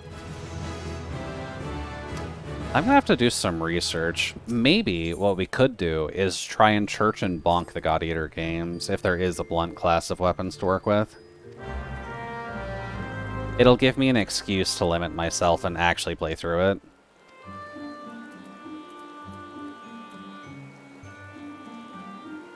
I feel like I've played the first 2 games. I'd love to play the 3rd.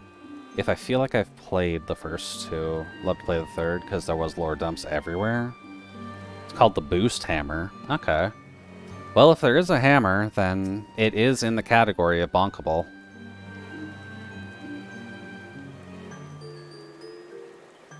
And we've got the summer sale coming soon. I believe we're only like 3 weeks off from summer sale, so maybe if you keep the funding in check, we can get God Eater 3 for relatively cheap.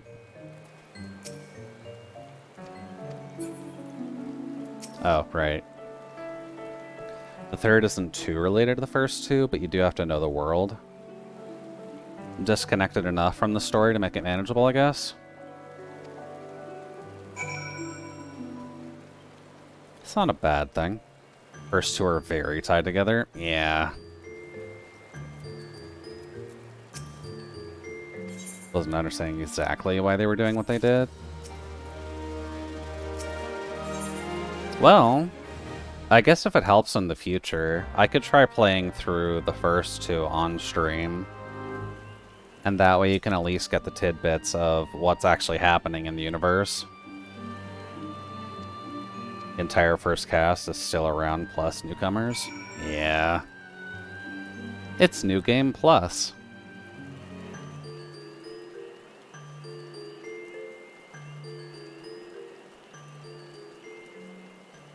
Let's see. There we go. But Boost Hammer.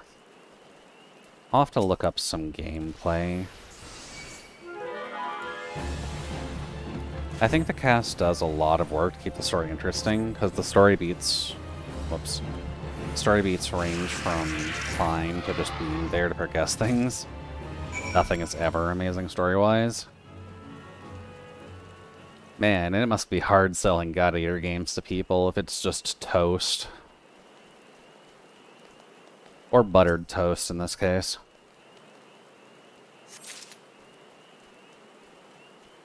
Not that Monhan does that either. Not exactly, no. I can half defend Monster Hunter for trying, but people are playing Monster Hunter because the Monster Hunter team knows how to make a good feeling game. There is a plot to work with, but it is inconsequential at best and confusing at worst.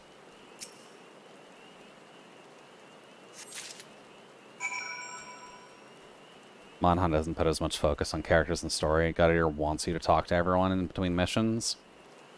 I guess it's not a bad thing. It would let them differentiate themselves a little from Monhan.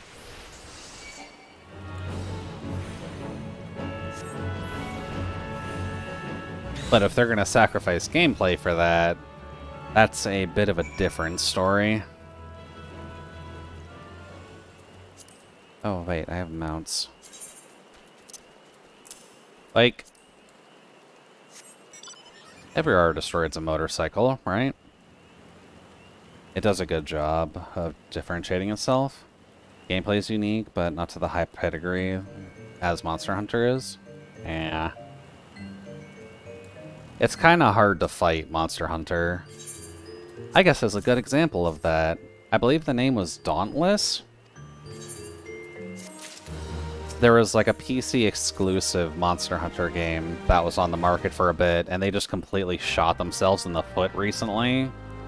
So they probably lost like all of their player base. Yeah, Dauntless very much is a story. I'd have to look into the particulars of it, but you have to be nostalgic, I think, to care about Dauntless. Oh. Dauntless is a game of all time. I think the Dauntless game is still technically running, but its player base should be minuscule. It is running off the cult fans, and that is not how you want your game to run. Especially with how they set progression up, because it basically means that new players are not going to play your game. Only the veterans are going to play because they're already past progression.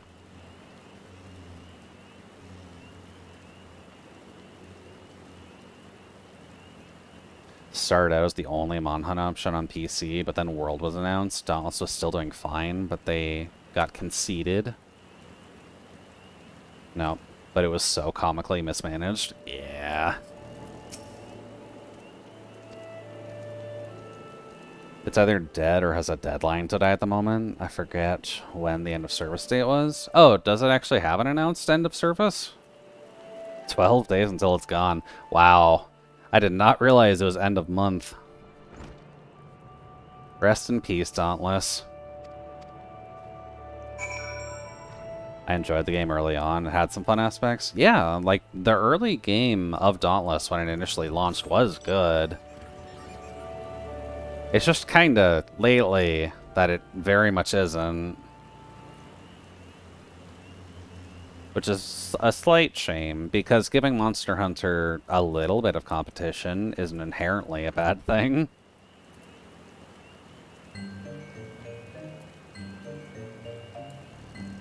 Being able to slap a charging horse monster to the ground by holding your ground felt so good. Yeah. We kind of half have that now with Wilds, with the... I honestly keep forgetting what the name of it is, but the parrying system.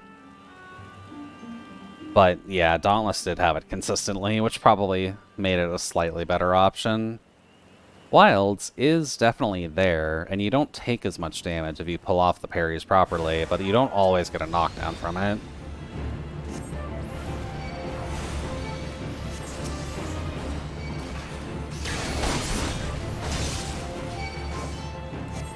Was a fun skill and knowledge check on monsters, just so that way you knew like when to do it.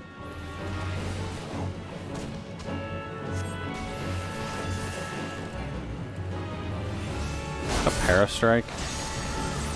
No, that's just damage. That's fine.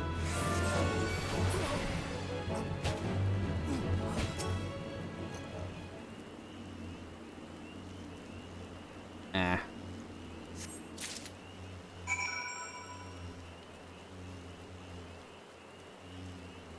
I think I remember with Dauntless as well, the weapon options were at least decently unique. They definitely tried to differentiate themselves from the core, like, setup of Monster Hunter as well, so the weapons were just weird or played differently.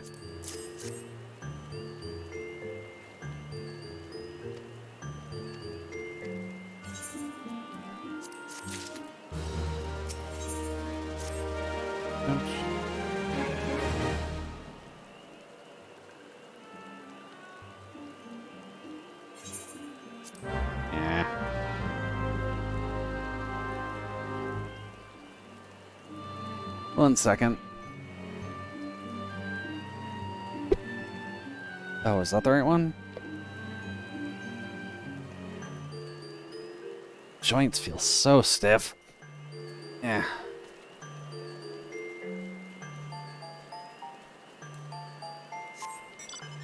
Good. Let's see. Dauntless was one of the competitors at the very least.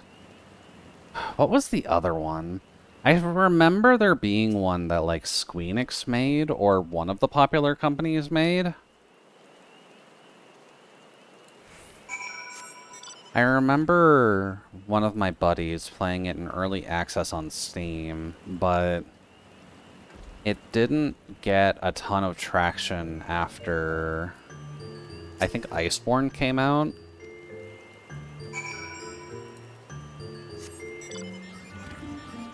God, what was it? Let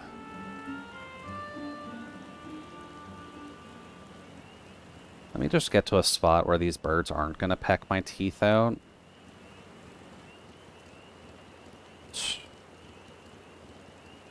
What game was that?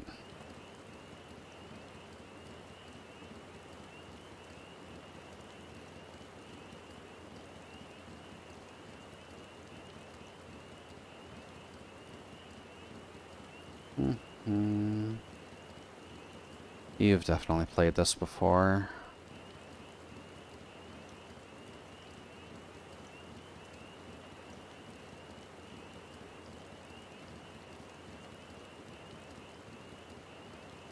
Now, did you play it enough to actually outclass these guys?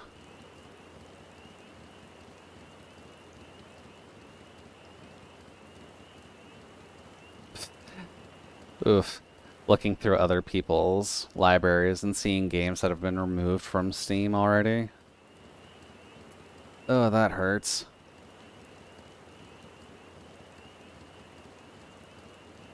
It's not Black Desert, although it does have a similar art style to it. Paladins is League, Battleborn is League.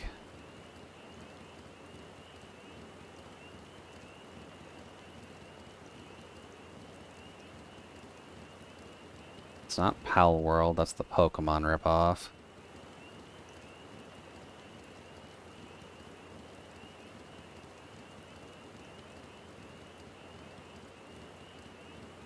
Don't think it's Kurt's Pal.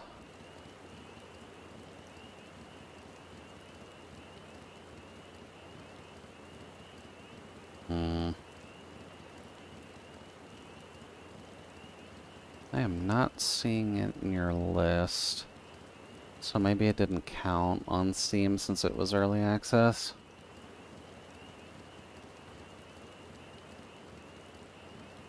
I don't know. There was another kind of short-lived one that was released on Steam, but I really just don't remember what it was.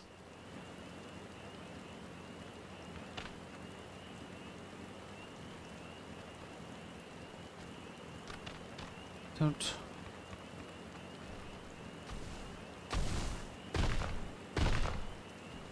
But I think that one also had pretty heavy feeling mechanics to it, so it wasn't too bad of an option.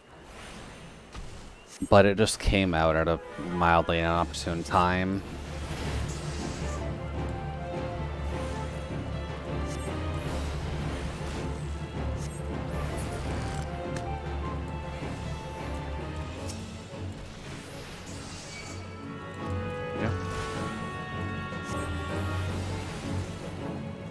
Were there any other Monster Hunter games? Or Monster Hunter clone-like games that came out? I don't think there was. Not in the grand scheme of things, at least.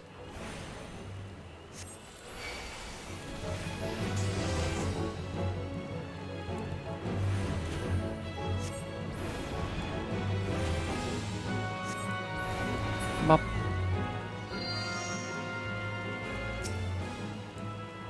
Get rid of you.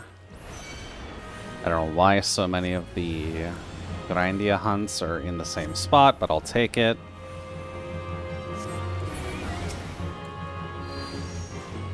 What time is it?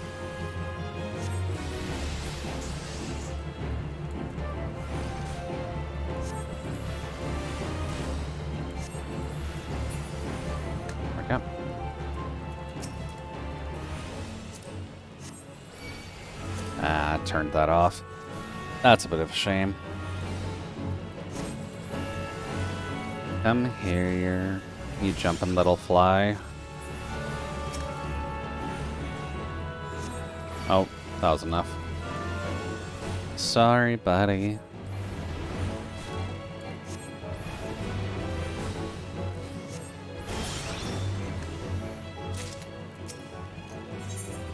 Now, what is this one about? I think this is where... Oh, thank you, Nino.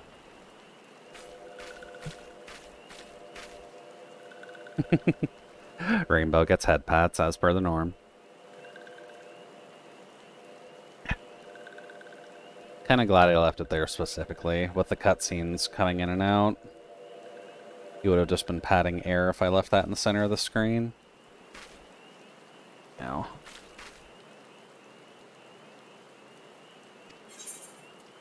Up.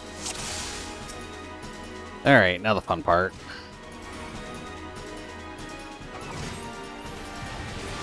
Just freeze them all.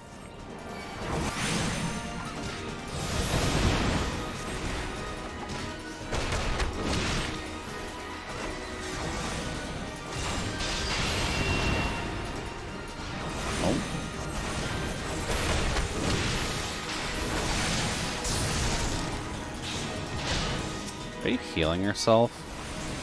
Is that what you're doing? Sassy little bastard.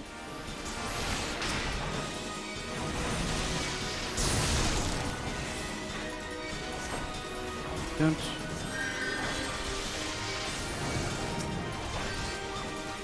There we go.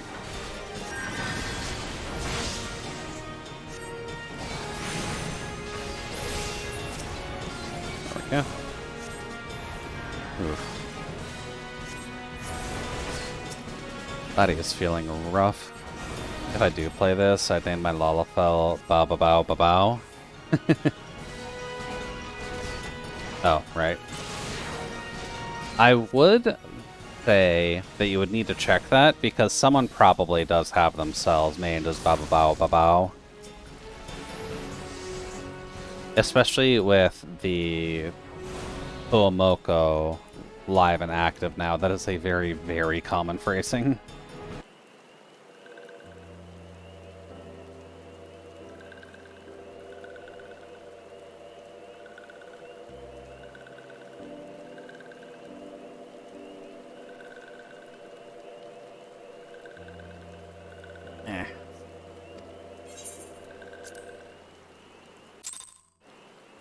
I can't even bark differently.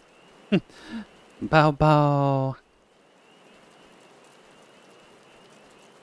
I'm not... Does she actually put the A thing on the end of the bow bow? With the Mokoko specifically, I mean? I think she does occasionally, but the clips that I see, just it doesn't happen as often, I guess. Dude. Potato on a bike, let's fucking go. Sometimes, yeah.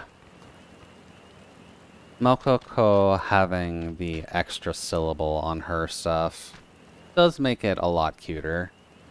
The syncing itself is very cute, but when Mokoko can kind of add the extra A, or however the fuck you pronounce that letter, it just makes it more fun. There's a lot of people here. Whenever she's not synced with Fuo, I think. I was about to say, you're probably not thinking too much then, because they're synced a good amount of the time.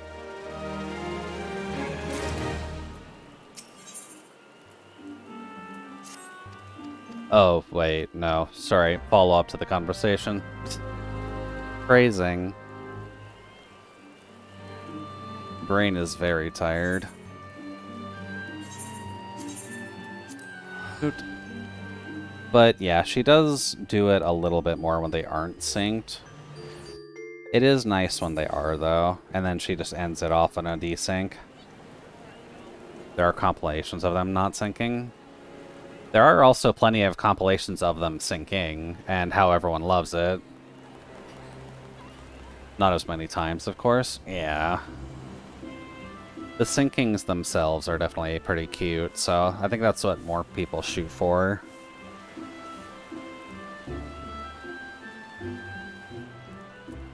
No.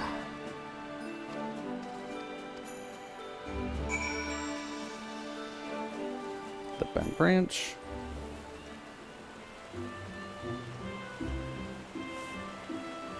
I am slightly glad, YouTube-wise, at the very least, that I had come across a series of videos that was reintroducing me to various bits of VTuber culture, just because I do forget sometimes as to why I like certain people and why I end up supporting them. But getting a refresher on most of Hololive, a little bit of Niji, and a few indies has been helpful, to say the least.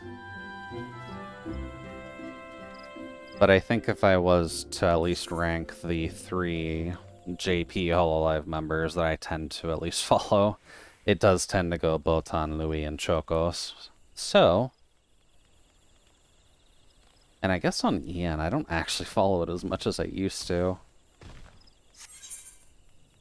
When I was following Ian, I was watching Ina and Amelia. But with Ian going as hard as it has on the Hololive front at least, now I kind of just pay attention to Crony. Yeah, kind of just Crony, because the other EN members that I liked have left by now. And Ina, occasionally. But Raura is kind of taking over the art spot a little bit, just because I like listening to the Italian accent more, if I'm honest. Nothing against Ina, just I do like the accent more.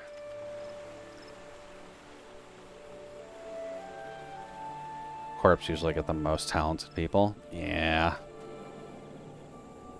Usually, at least. There are some times when they get a little bit flustered. Alright, you have to start that down there. Well, we're going down that way anyways. Doot. Hey there, Jen. Welcome back. What'd you get on your tacos? Are you a bean taco person or a rice taco person? Or beans and rice? I'm certainly not going to stop people. Eat whatever they want. You're human-ish. I'm the tin can, at least.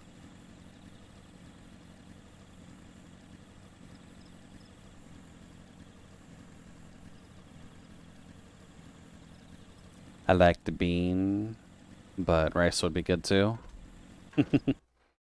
Taco is very yum. Can't really fault tacos since they're relatively easy to make. Kind of the joy of, hey, cook meat. Okay, chop items. Okay. Put together in thing. Okay. You're good.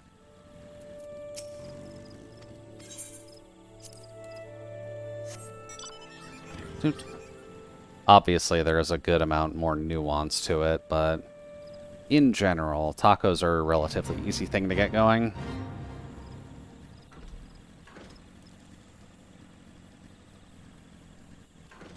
There we go. Pizza put away. Food safety will not lapse under your watch.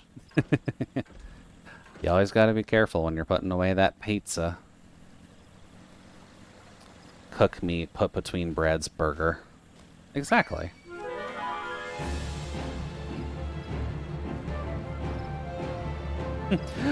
What is a taco if not a sandwich, but with tortilla?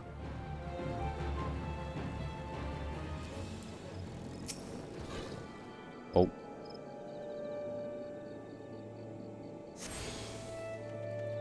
Grab you. Grab you.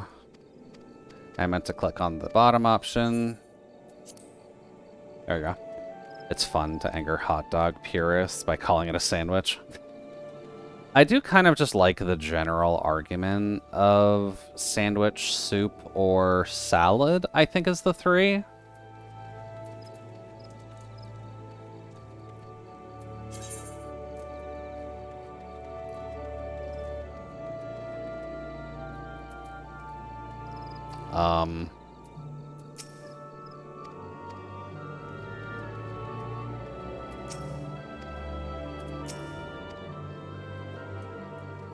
That's a little confusing. Why can't I see it?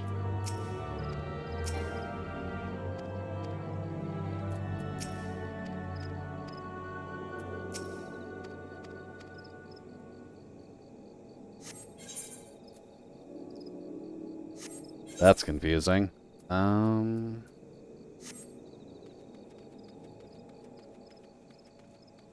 There we go. I then further posit, what is a quesadilla if not a Mexican grilled cheese? I mean, a quesadilla is just straight up a sandwich. Like, that's not really an argument. It is bread with things in between it. If banh mi is sandwich, I think hot dog is in the same boat. Yeah, that's fair. I will, however, destroy you over the grilled cheese melt argument. I am a grilled cheese purist. Alright, Frank, lay the knowledge on us. What do you count as pure grilled cheese? I have no qualms with cheese quesadilla being a grilled cheese. I mean, it is. It's just tortilla, cheese, extra, grilled. It is the essence of grilled cheese.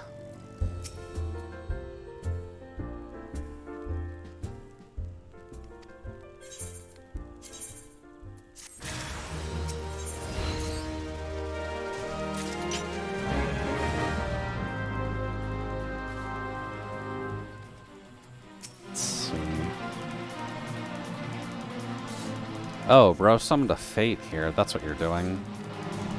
Okay.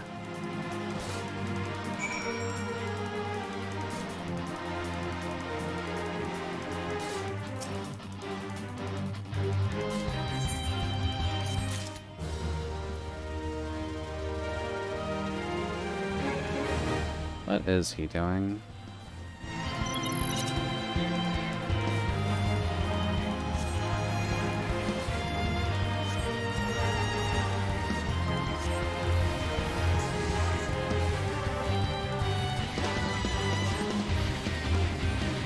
There we go. Non-toasted spreads on the inside are fine. Seasonings are fine. Okay.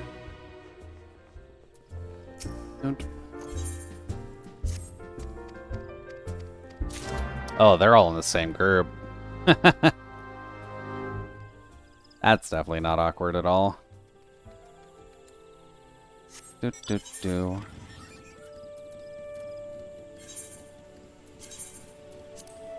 There we go.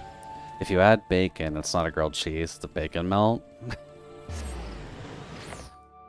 I guess bacon's another thing I should try now that I'm able to cook food on my own.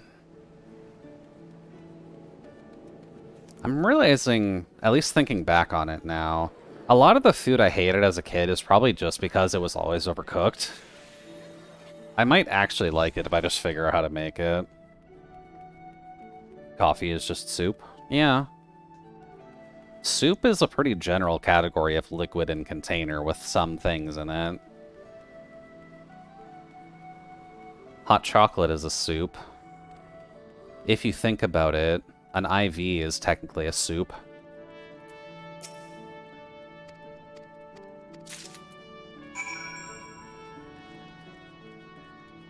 Overcooked or underseasoned. Coffee is dirty tea. Oh, you're gonna piss people off with that one, Nano. You gotta be careful. You're not wrong, but you gotta be careful. Those are two core reasons people grow up not liking some things. Yeah. Gotta be careful when you're cooking your shit. Now I shall posit there is only soup or salad. Sandwich is a salad. I'm I'm not going to agree with that one. Salad is stuff combined within a bowl. Sandwich is actively using a vehicle of another substance to transport it. You don't just throw a sandwich on the ground. That's why you can use lettuce and still have a sandwich.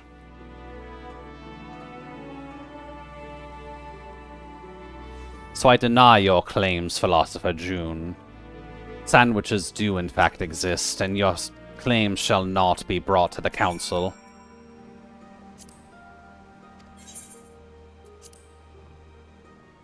Tea comes from leaves or flowers, not seeds.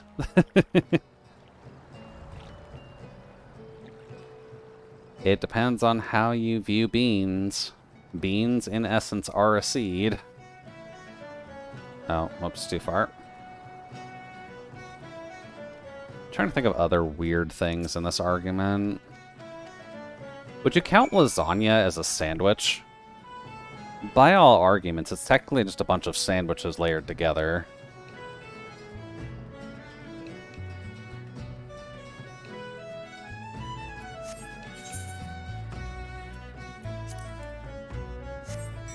Good.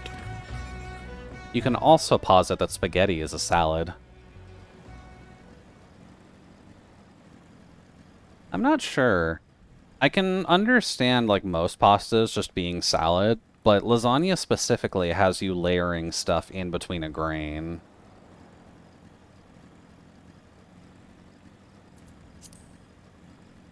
So it makes more sense to me that lasagna, at least, is a sandwich, but most other pastas aren't.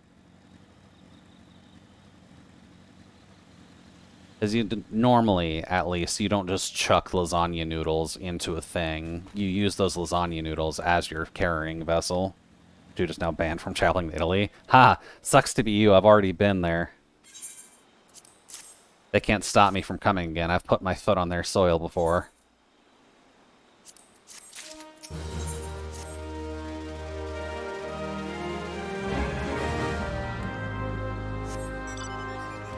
Good. Let's see. Next assertion, all meat is either beef or chicken. No?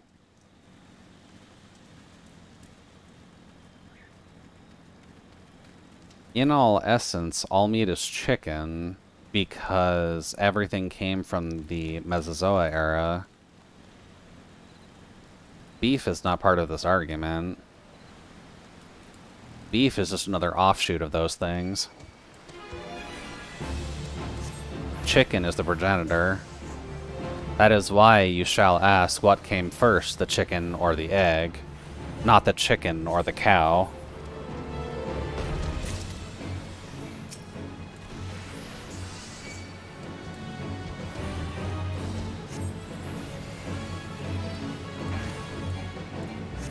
You forgot human. We're not talking about cannibalism today, Nano. That's next class.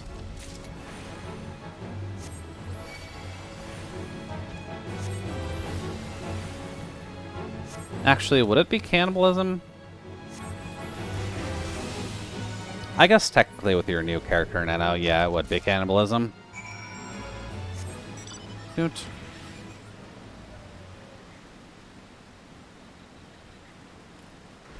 No. I'll do my hunting later. I'll just have to remember to come back for those guys.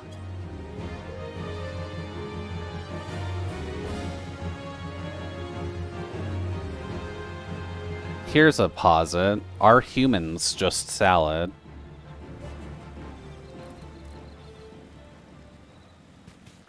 There's an argument to be made with humans being 80% water, so humans are a soup. But I feel like there's enough solids within humans for it to count more as a salad.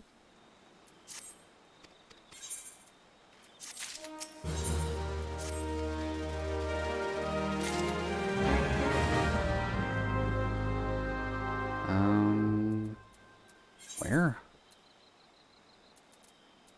Oh, back here. There we go.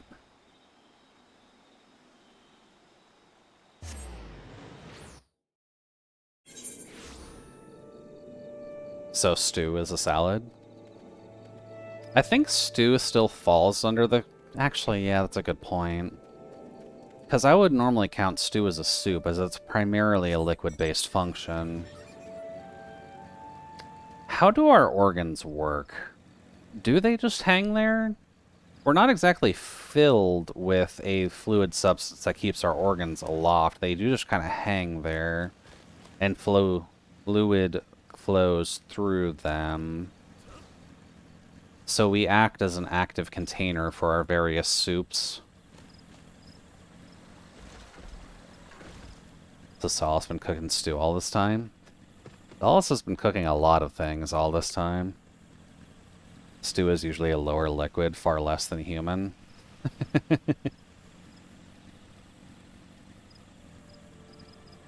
There is an argument to be made in this category, isn't there?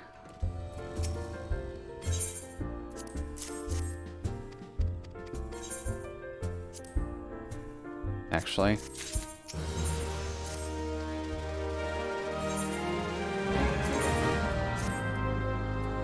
May as well start getting the brand new gear.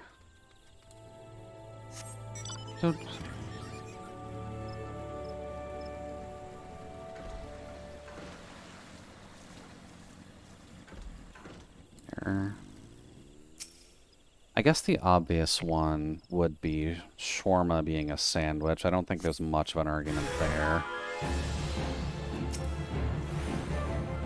Humans are stew because they're 70% liquid.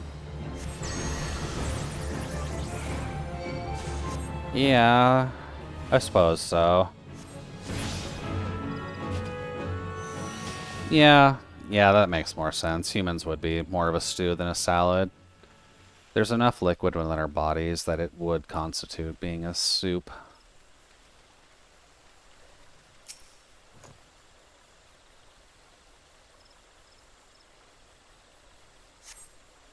Oh, actually, I left Cookie Run open. Who is this candy apple cookie Dewey was talking about?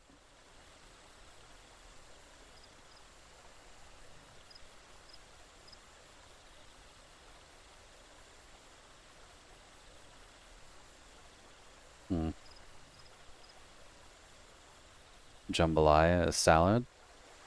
Wouldn't jambalaya have enough liquid in it to also be counted as a soup? You do still cook a decent amount of it off while you're making jambalaya, but there's still like a base of water to it.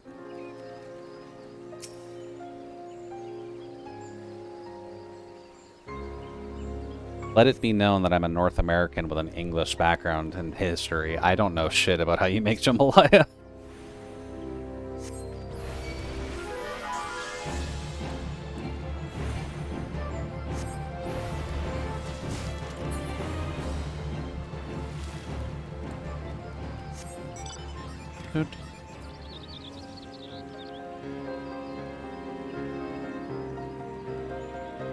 Although jambalaya does sound pretty good right about now, not gonna lie.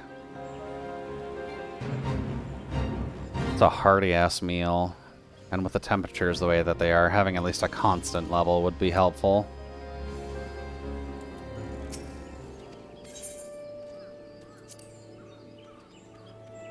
You can move while calling your mount now. Yeah, sorry, that's just muscle memory. I noticed it the last time when we were working on the Reaper trainer, but it's just so in-baked in my memory that you can't do that.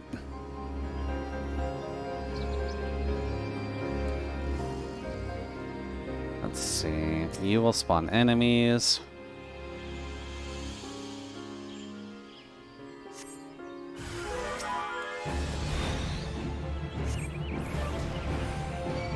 Then I need you to come over here, buddy.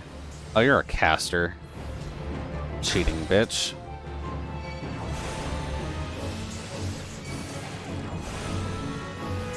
There we go. But getting them up to 33 is at least good. What time is that? I'm trying to think. I may cut around the 3.5 hour mark today.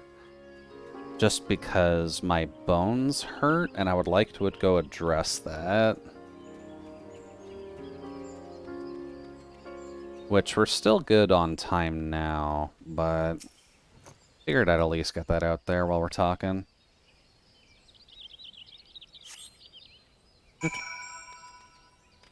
It's not great, no, but unfortunately it's just a common state for me. Not much you can do about bones hurting.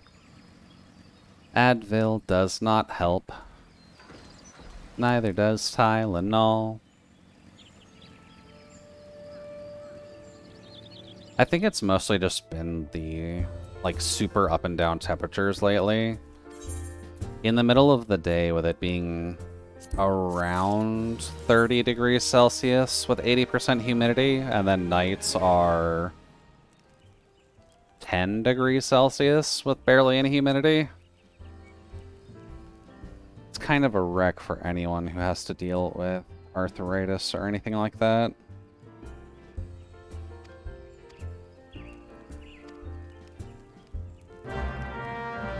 Let's see. Holy shit, dude, he was not kidding.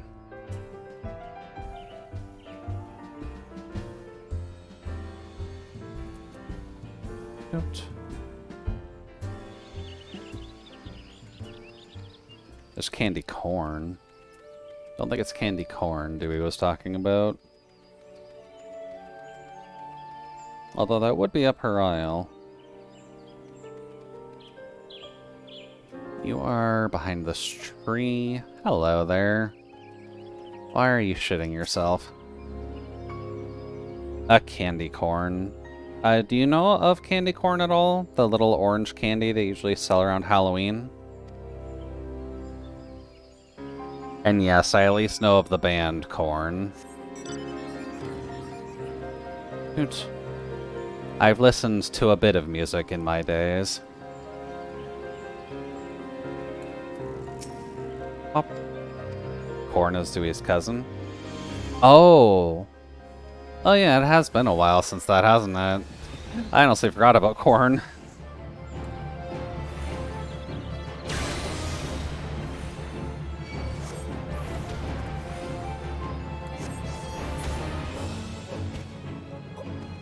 Alright, Laurentis.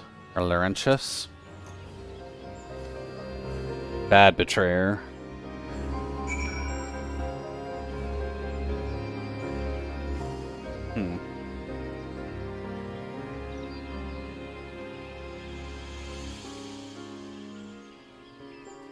I'll just have to Google it later, because I can't see whatever Dewey's talking about in this fucking list.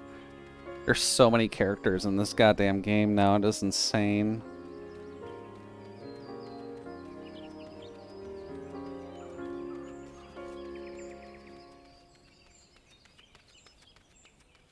Still waiting for Korn's April Fool's debut.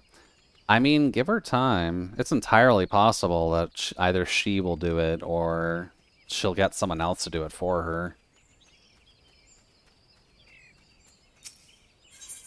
How would we design Korn, actually?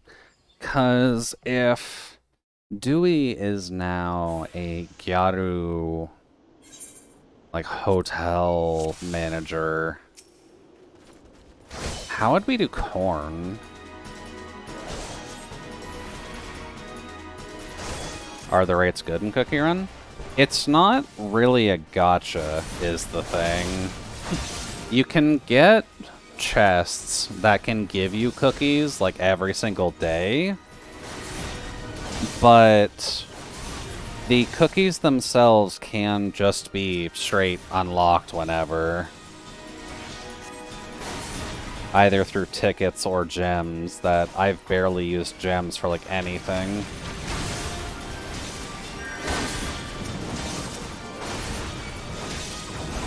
Korn is the janitor. Silly janitor.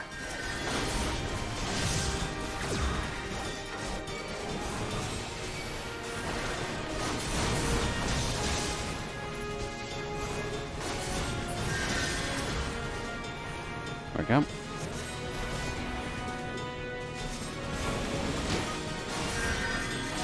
get rid of you, just that way I can deal with the Laurentius.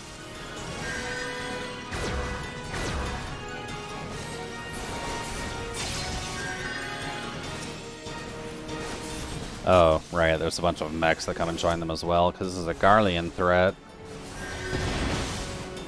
Get rid of Garleans.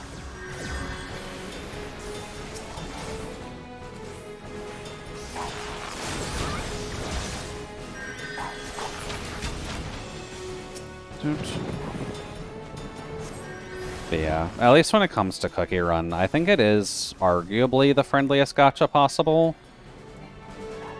Because you can just play it and not have to think about getting cookies immediately, because you'll eventually get them all anyways just by playing the game.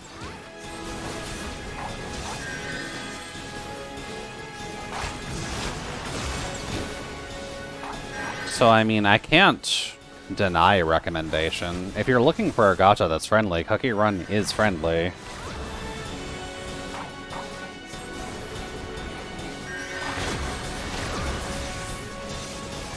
Then one more?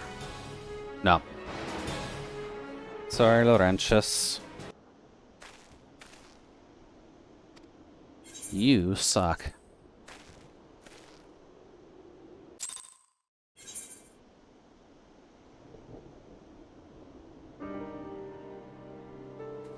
Let's see. God, do I just want to shill for Cookie Run for a bit? At the very least for Cookie Run, the gacha isn't super bad, at least in Oven Break. I believe Kingdom's gacha is not fantastic, but I have had decent rates in the past when I did try it. I don't know about the other games in the franchise as much, but Oven Break is super friendly because you just play the game and you'll eventually get everything anyways, without too much hassle. I'd imagine a new account at least gets a relatively good starting boost to actually get a few of the cookies off the list. It's a novelty for sure, switching from anime girls to cookie people. Yeah. Much simpler graphic style. Admittedly simpler gameplay in the grand scheme of things, since it's an auto runner for Oven Break and then an auto battler for Kingdom.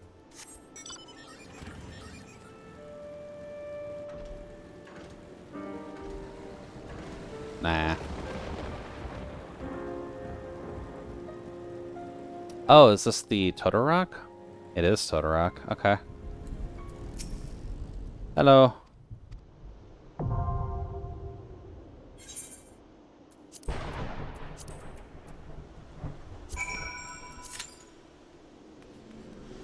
That's a surprisingly low average wait time for the initial bit. Okay. So what can a little DPS do in the meantime? I guess I could check my Blue Archive dailies.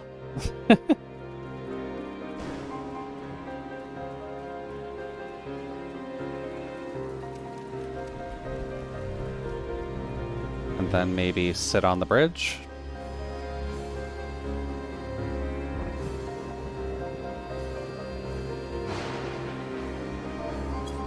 There we go. You can put a Lalafell anywhere. Just gotta believe in yourself.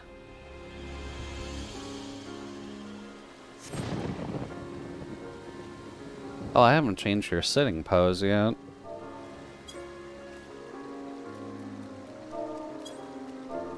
Not that. That's probably a little better for the art mode.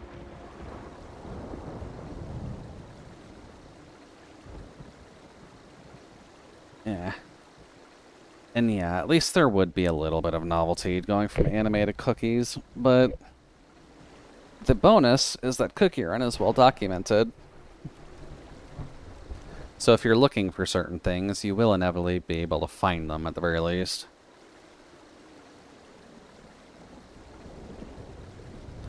I'd imagine Kingdom is well documented, but I know at least Oven Break is relatively well done. Don't really have any qualms, at least, in that department.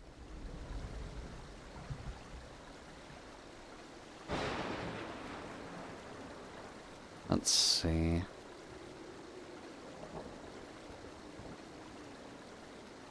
Oh yeah, there are like 5 games. I keep forgetting that they've launched a few extras, now that I think about it.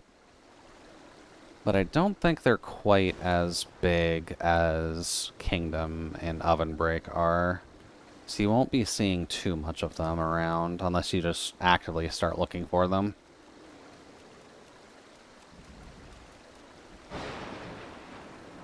I guess since I'm in the area, I probably should do my hunts at least, shouldn't I? Shoot.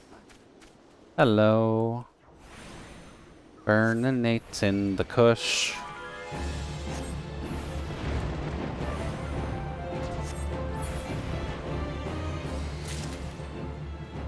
Okay. I believe there were some to the south as well.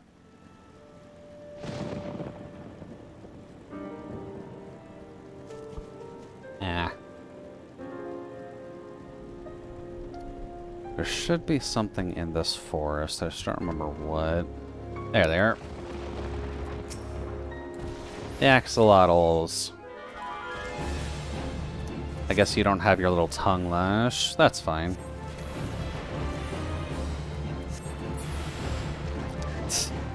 Asshole.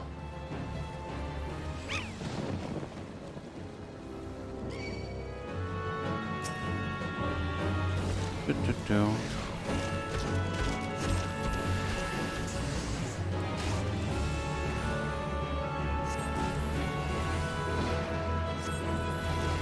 I'll just get rid of mine since Homeboy seems to be not in the mood to help other people.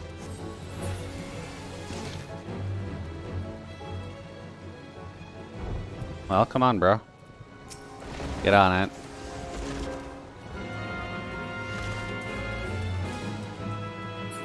Would there be any more? Probably not.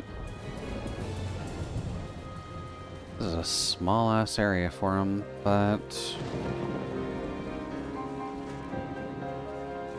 let's just check on the other side of this rock.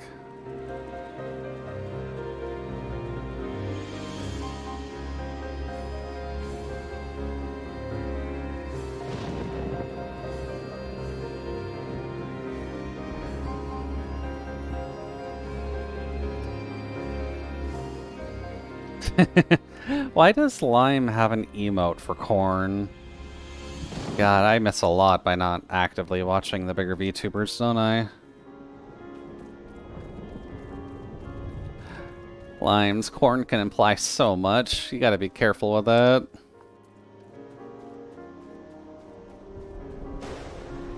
Don't really know myself.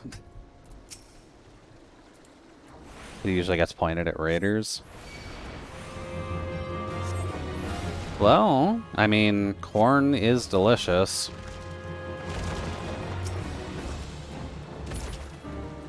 So can't fully fault them, at least.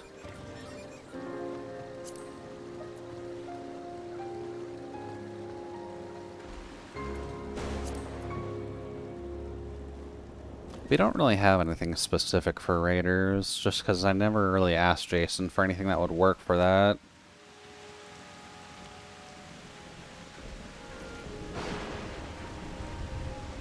I guess we can pull a gun on them, if push comes to shove.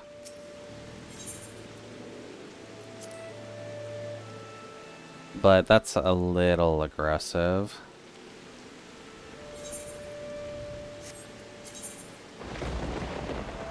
Man, that's confusing as fuck.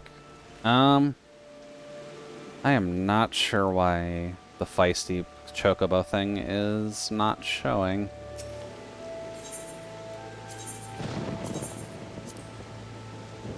Seems there will be a lot of vanity emotes getting added over time. She said today she has like 30 slots to fill. So we got the Aurora, the Sob, and the Corpa. Corpa's good. Honestly, I would use Corpa for raids. You could do a lot with a goddamn briefcase, wink.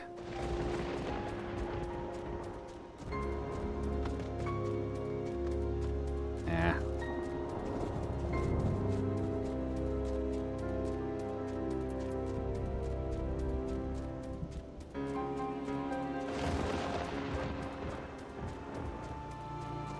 But if they're gonna be giving partners more animated emotes, I guess that's gonna open the door for a lot, isn't it?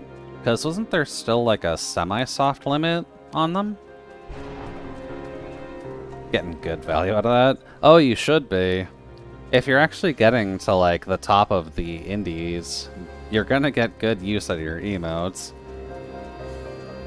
I'd wager for Iron Mouse and Treya and all them, it's also similar. You should have just a lot to work with, unless they've just actively not made anything. You know, godly amount of sub points to max it out. Yeah.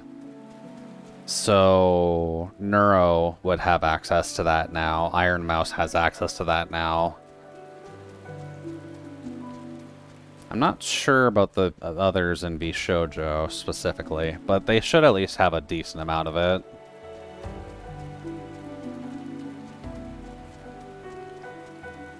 Twitch as a business is silly. Look at all of the emotes for glee. Yeah.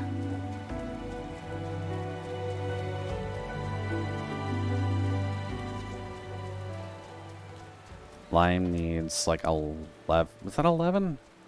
Yeah. 11k sub points for the next unlock. I mean, if you just push for a donathon, that's plausible.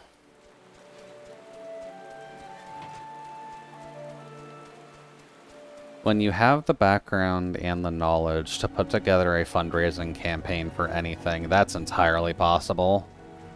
Even if she would just do it for like a charity event where subs extend a timer or something like that, and then just donates the funding afterwards, she'll at least get the sub points to get all the emotes in.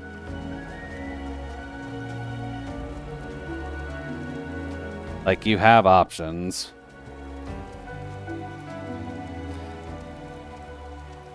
That's after her birthday this month? Damn.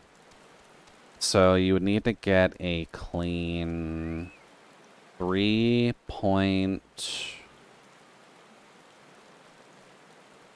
God, can I math? 3,306 sub points until the next thing? It's technically doable, but that is definitely a bit of a climb. She'd have to do something pretty wild to actually get that going.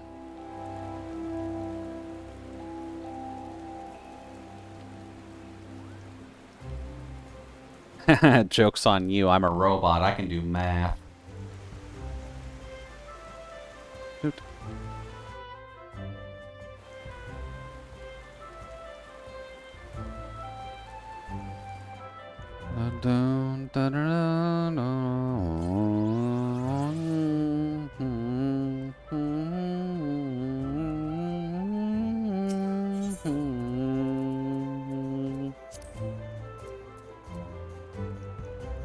Guess while we're waiting on Toto, let's just do a quick check of the level 1 hats.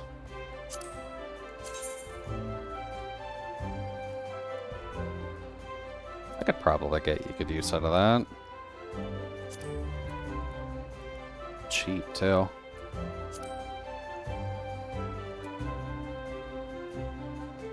It'll be interesting if I ever do pop off enough, or I'm gonna have to actively fill more emote slots. I haven't really actively thought about what I could fill it with right now, but the general idea would seem to be filling in slots with the other characters that I'm generating right now. Because at the very least, we've already got a Julia gun. Ah, live sumo started? Gotcha. Well, hopefully no one slips. That's probably going to be the most awkward point if someone does.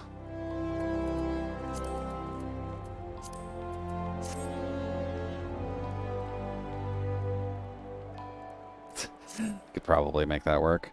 Maybe one day I'll get past my aversion to activating affiliate and have emotes. I mean, there's nothing inherently wrong with doing it. At least on the Canadian side, you don't make enough money via Twitch in a year for it to make a difference on your taxes. That's a stupid looking hat on a Lalafell. It's a little bit too fancy, but I can see its usage case. How do you dye this?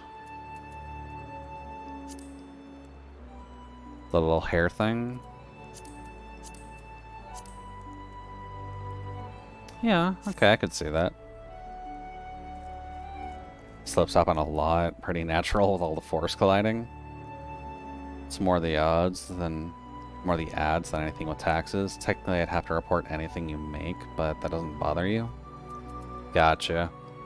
Yeah, I suppose in that sense, ads do make it a little bit more complicated. If you could actively control, like, when ads pop up, that might be better, but unfortunately speaking, we don't have that option. Twitch will just throw them out whenever.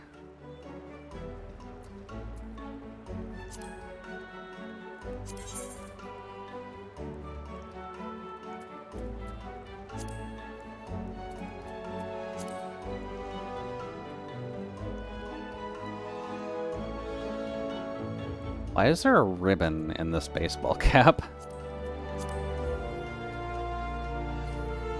And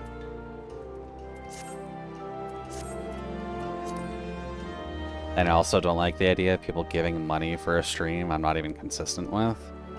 I just do pre-rolls and no extra. I'm not sure if you can even set it that way. Because you can set it to have pre-rolls, but it still requires you to at least do like an ad every half hour.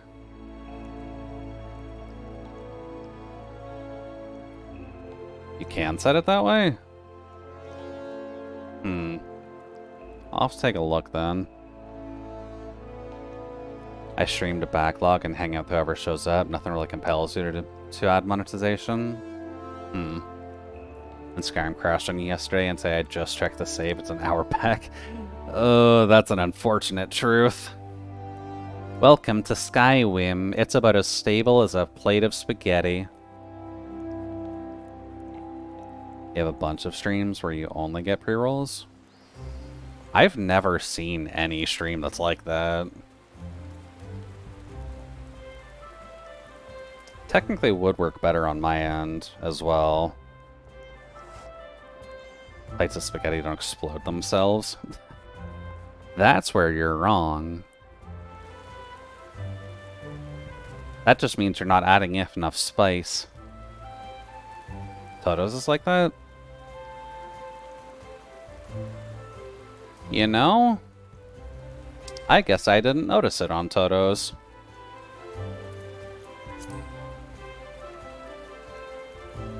Probably because I'm subbed on the Sir account, but I don't check it as often with this one.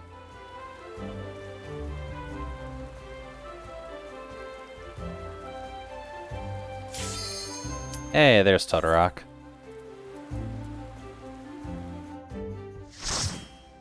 Ow.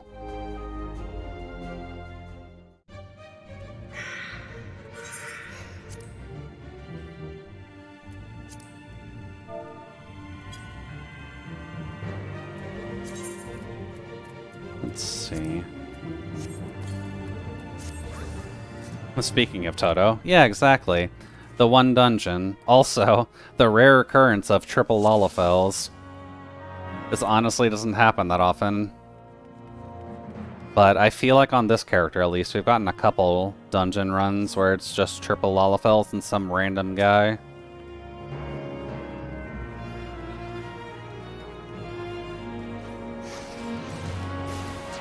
You have a babysitter? Pretty much, yeah.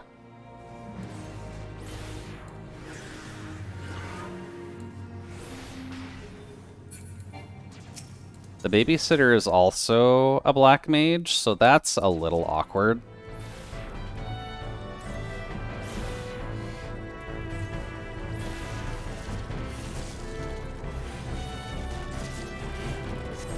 Dude.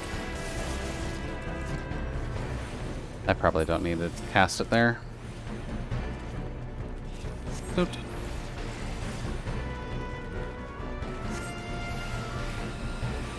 There we go.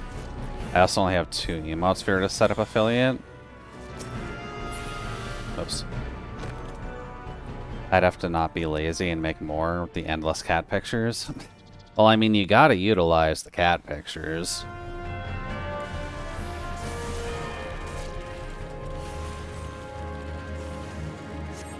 Hey there, Omega. Welcome in. I can't actually see what that does because that only shows on Twitch. But yeah, at least on Twitch, I've mainly just got the emotes that Jason made.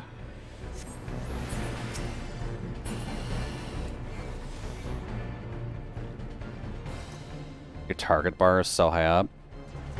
Yeah, that's just how I usually play. Also, welcome in, Uchao. Hopefully the evening's treating you alright.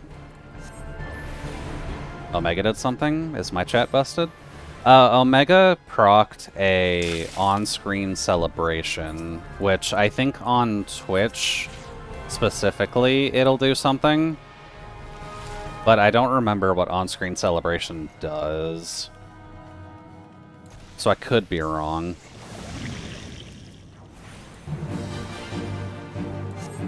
Didn't do anything for you?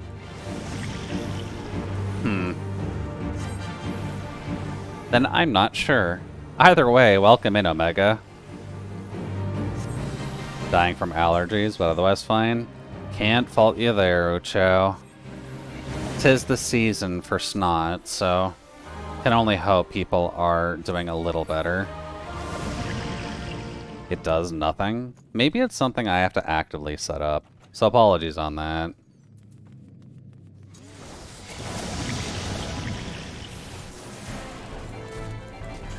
My Frank has that disabled? Oh.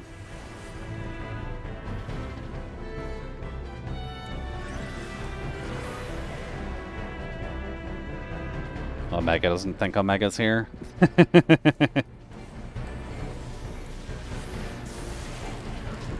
Silly Omega. Looks like you disabled it because it wasn't the default setting. Maybe I used it to break something.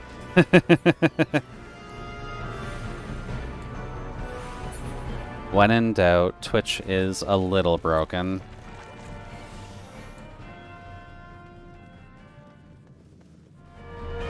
The full screen effects are implemented really crappy in the browser. Gotcha. They used to crash your browser? Ugh. Well, that's not good. Oh, that's a good use. Big ol' corpo lime. Thank you, Lime, for blessing us with your business. Probably when you were in Chrome. Oh, did you finally move away from the cancer?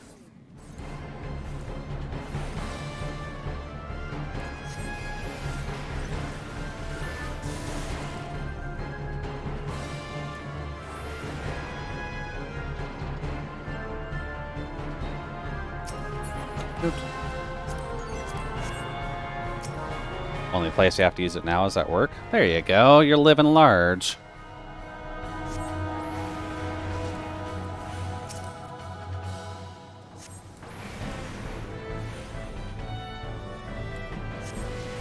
I still suffer with it just because I'm a bit too lazy to move off of it.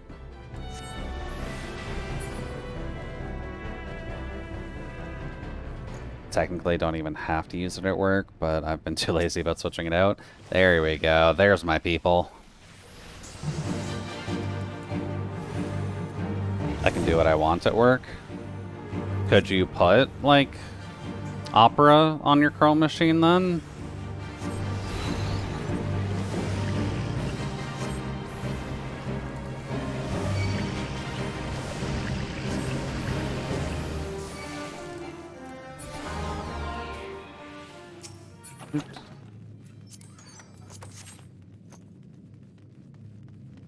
I wouldn't mess with others in case our security guy doesn't like it. Ah. You can do anything within safety, at least.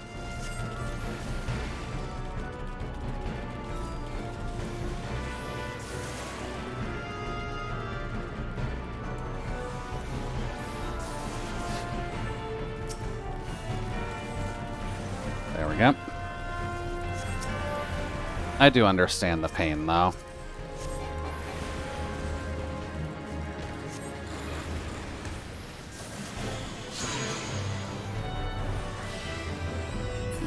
Done. I know there would be no complaints if you had Firefox and kept it updated. I used to have it, but didn't open it often enough to keep it up to date. Oh.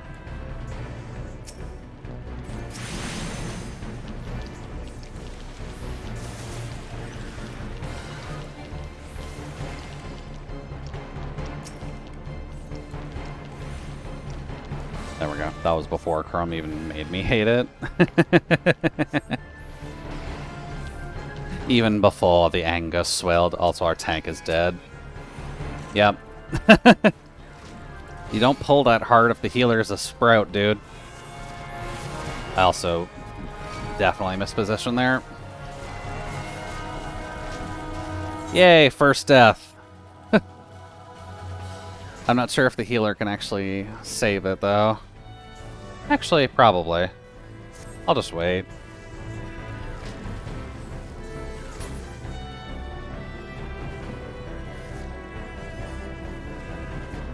I tolerated Chrome until they force muted videos to pause when not in focus. Ugh. That's disgusting.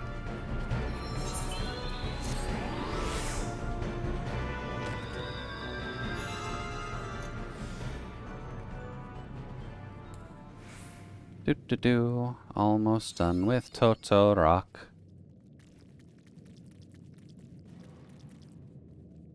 I just tolerate Chrome.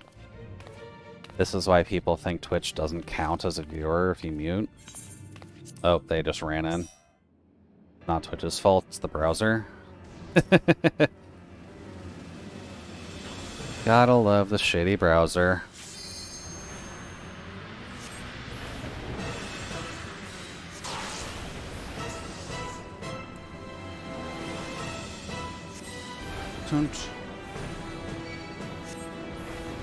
Oh, I'm getting cocooned.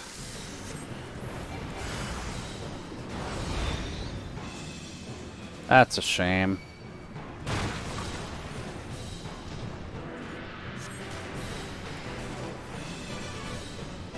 And then there. I probably shouldn't be standing beside him if he's got AoE like that.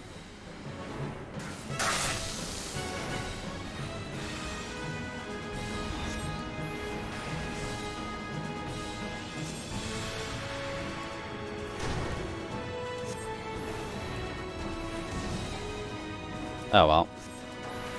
Shoot.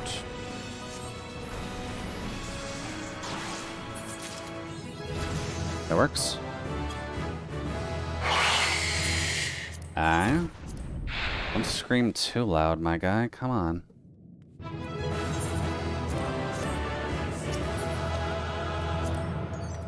Don't care about that. Shoot. Yeah, it was a little bit of a loud one, wasn't it? Note to self, don't piss off the scorpions.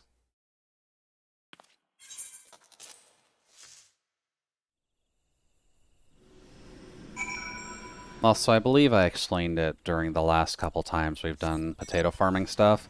I've seen the story like 7 times, so I am just skipping most things. If I'm gonna have to do this on 22 characters, I'm not gonna watch the story every single time. I'll watch it when I forget about it, but not every time. I'm not that insane.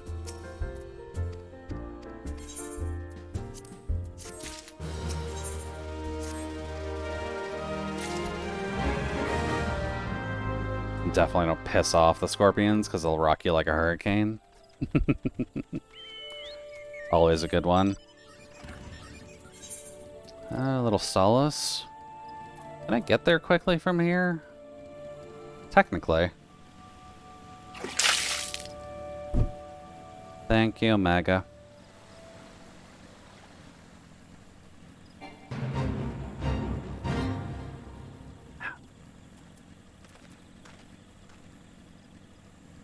Yeah, I think we'll wrap up shortly. I'm just gonna do a couple more of these since there isn't a dungeon or a trial anytime soon.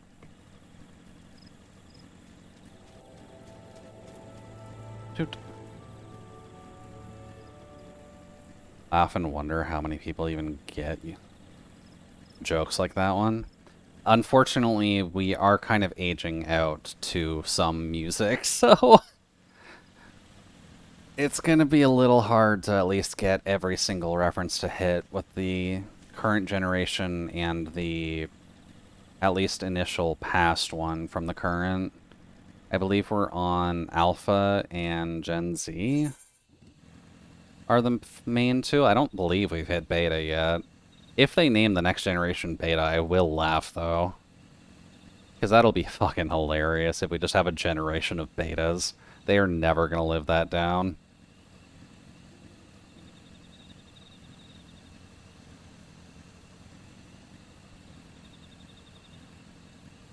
I think we're getting close. I saw yesterday that Z is like 13 to 28. Yeah. Gen Z is old enough to do their own taxes. That's when you know you're getting old.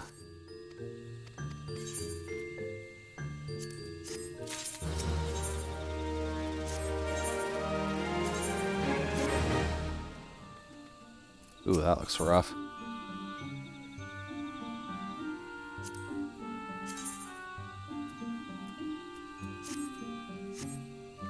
There we go. Sucks to be them. I've been doing my own taxes for a while now. Bop.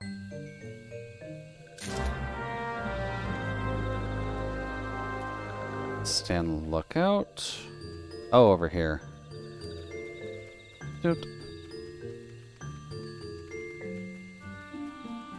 I think Gen Z is also kind of hitting the age bracket where the housing market is irreparably fucked up right now. So I'm not 100% certain how any generation is really getting housing outside of just getting very lucky. Doot.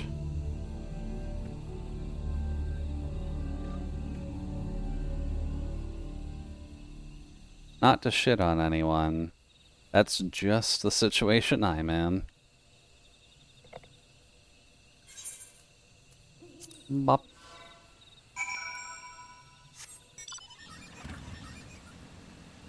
Let's see. Deliver the missive to someone in town. I guess since we need to log out in town for EXP. Boomers were like, well, didn't you just get born into generational wealth? No, it's because fucking millennials are poor as fuck already.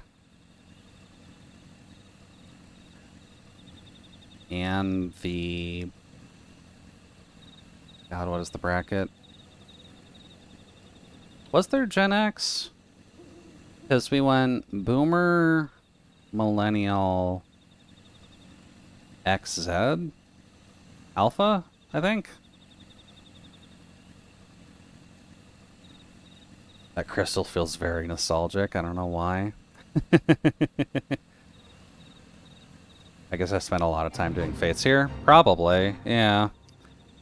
At least when it came down to things like Blue Mage, you generally needed to at least stick here for a while. I think it was good early zone for them. Yeah.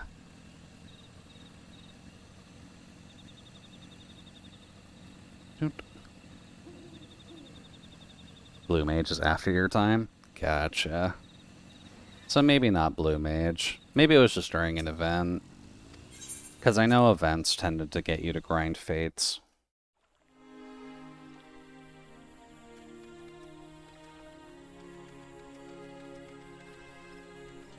There we go.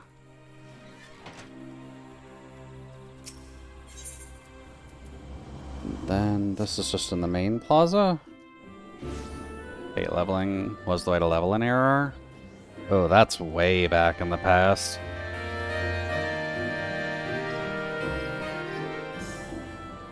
Ow. I forgot the band was there. I usually just run in that direction to hit the bridge. I forgot how loud they are.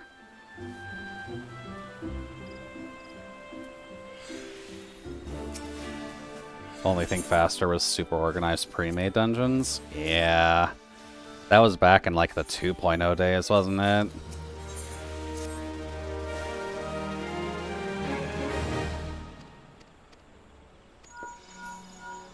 Carby. You gotta love the carbuncles. It's probably worth mentioning, once we get this potato out of ARR, I will go to the summoner candidate as well. Because the summoner candidate is also in the middle of fucking nowhere.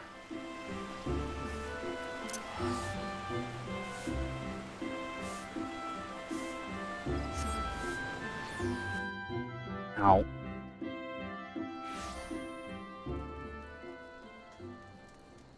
And since they've changed Summoner since I started playing several goddamn times, I don't even know how to play that class anymore. Doot. Hi, Tataru.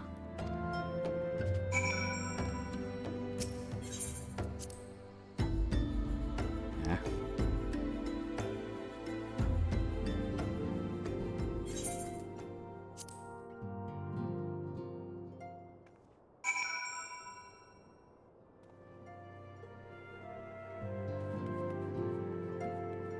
Oh, hey, Lalafels.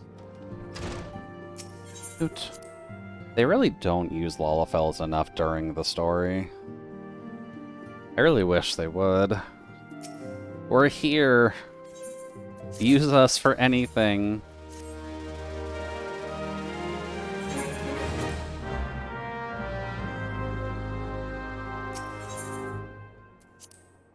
Alright, wants to put me in the Hall of Flames now.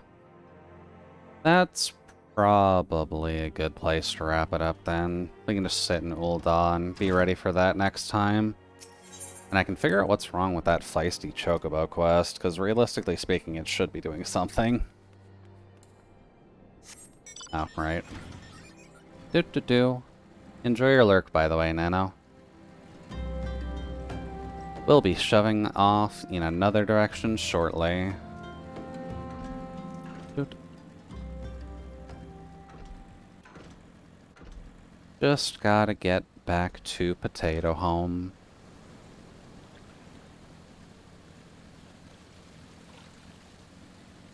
Yeah, at least from my perspective, 14 does tend to be my comfort game, quote-unquote. MMOs in general tend to be my comfort games, just because I like running around, just getting the simple shit done. That's why I've been playing this and Mabinogi a lot lately. I'm still not sure if I want to actively stream Mabinogi or not, because I can't really explain what's going on half the time. Because the quote-unquote MSQ for Mabinogi is so far in the background that you can forget about it so easily. I was only reminded that the MSQ for Mabinogi existed because a side quest pointed me to needing to do MSQ to actually advance it.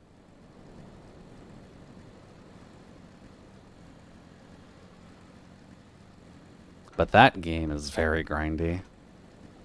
You never understood Mabinogi? In concept, Mabinogi is a grind fest in a healthy way.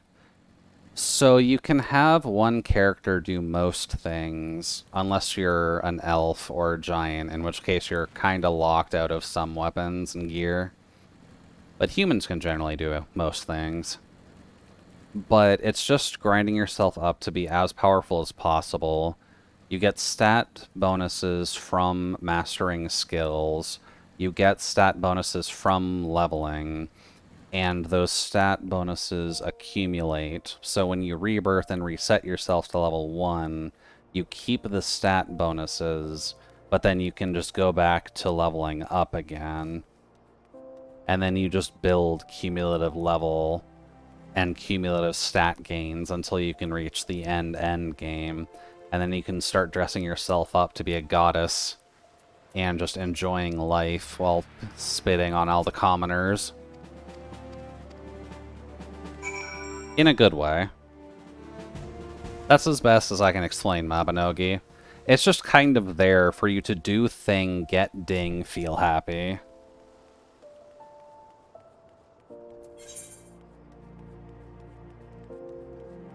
Up to there.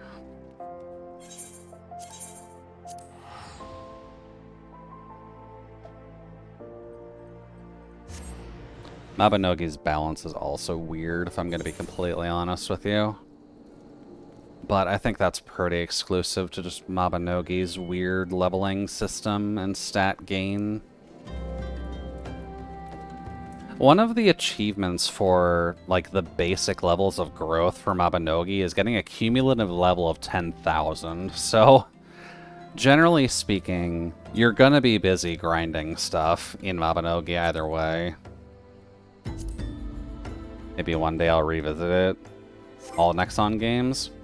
Might not be a bad idea, at least in concept. Nexon has published, like, a good amount of games. Even if a lot of them are, like, super low population now.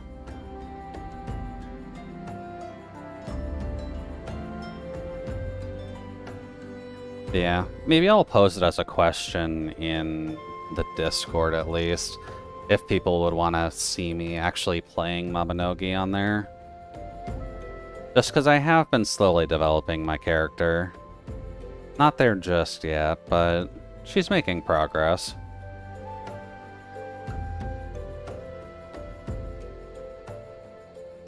Let's see.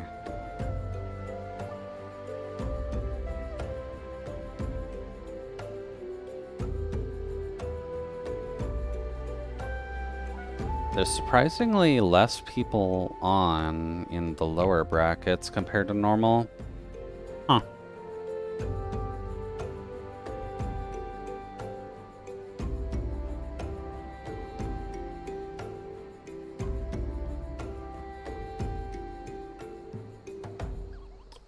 Well, Cross is live. I never get a chance to actually raid into the guy, so...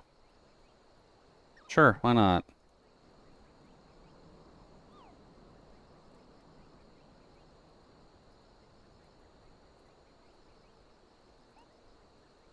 That way, and that way. Cool beans. Well, hopefully everyone had a lovely evening. Just got to fuck around a little bit with Final Fantasy, as we do. The potato garden is at least coming along nicely. I might do a little bit more work just because the Reaper candidate is actually close now to at least getting their job. So next time I can actually show them in default Reaper gear at the very least. That'll be nice. And then next time we play this, we'll at least continue with Picto, because we've still got a few quests to go. What are we on? Shadow of Darkness? How many quests do I have left? Right, my internet is shit at the moment, and I can't even load my Google Doc. That's a problem. Try again?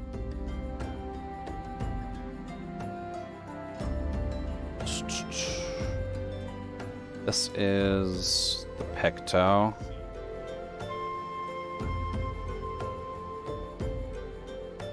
Nope. Shadow of Darkness. There we go. There's still 96 quests in ARR to go. F me. The behemoth hungers. The behemoth can eat my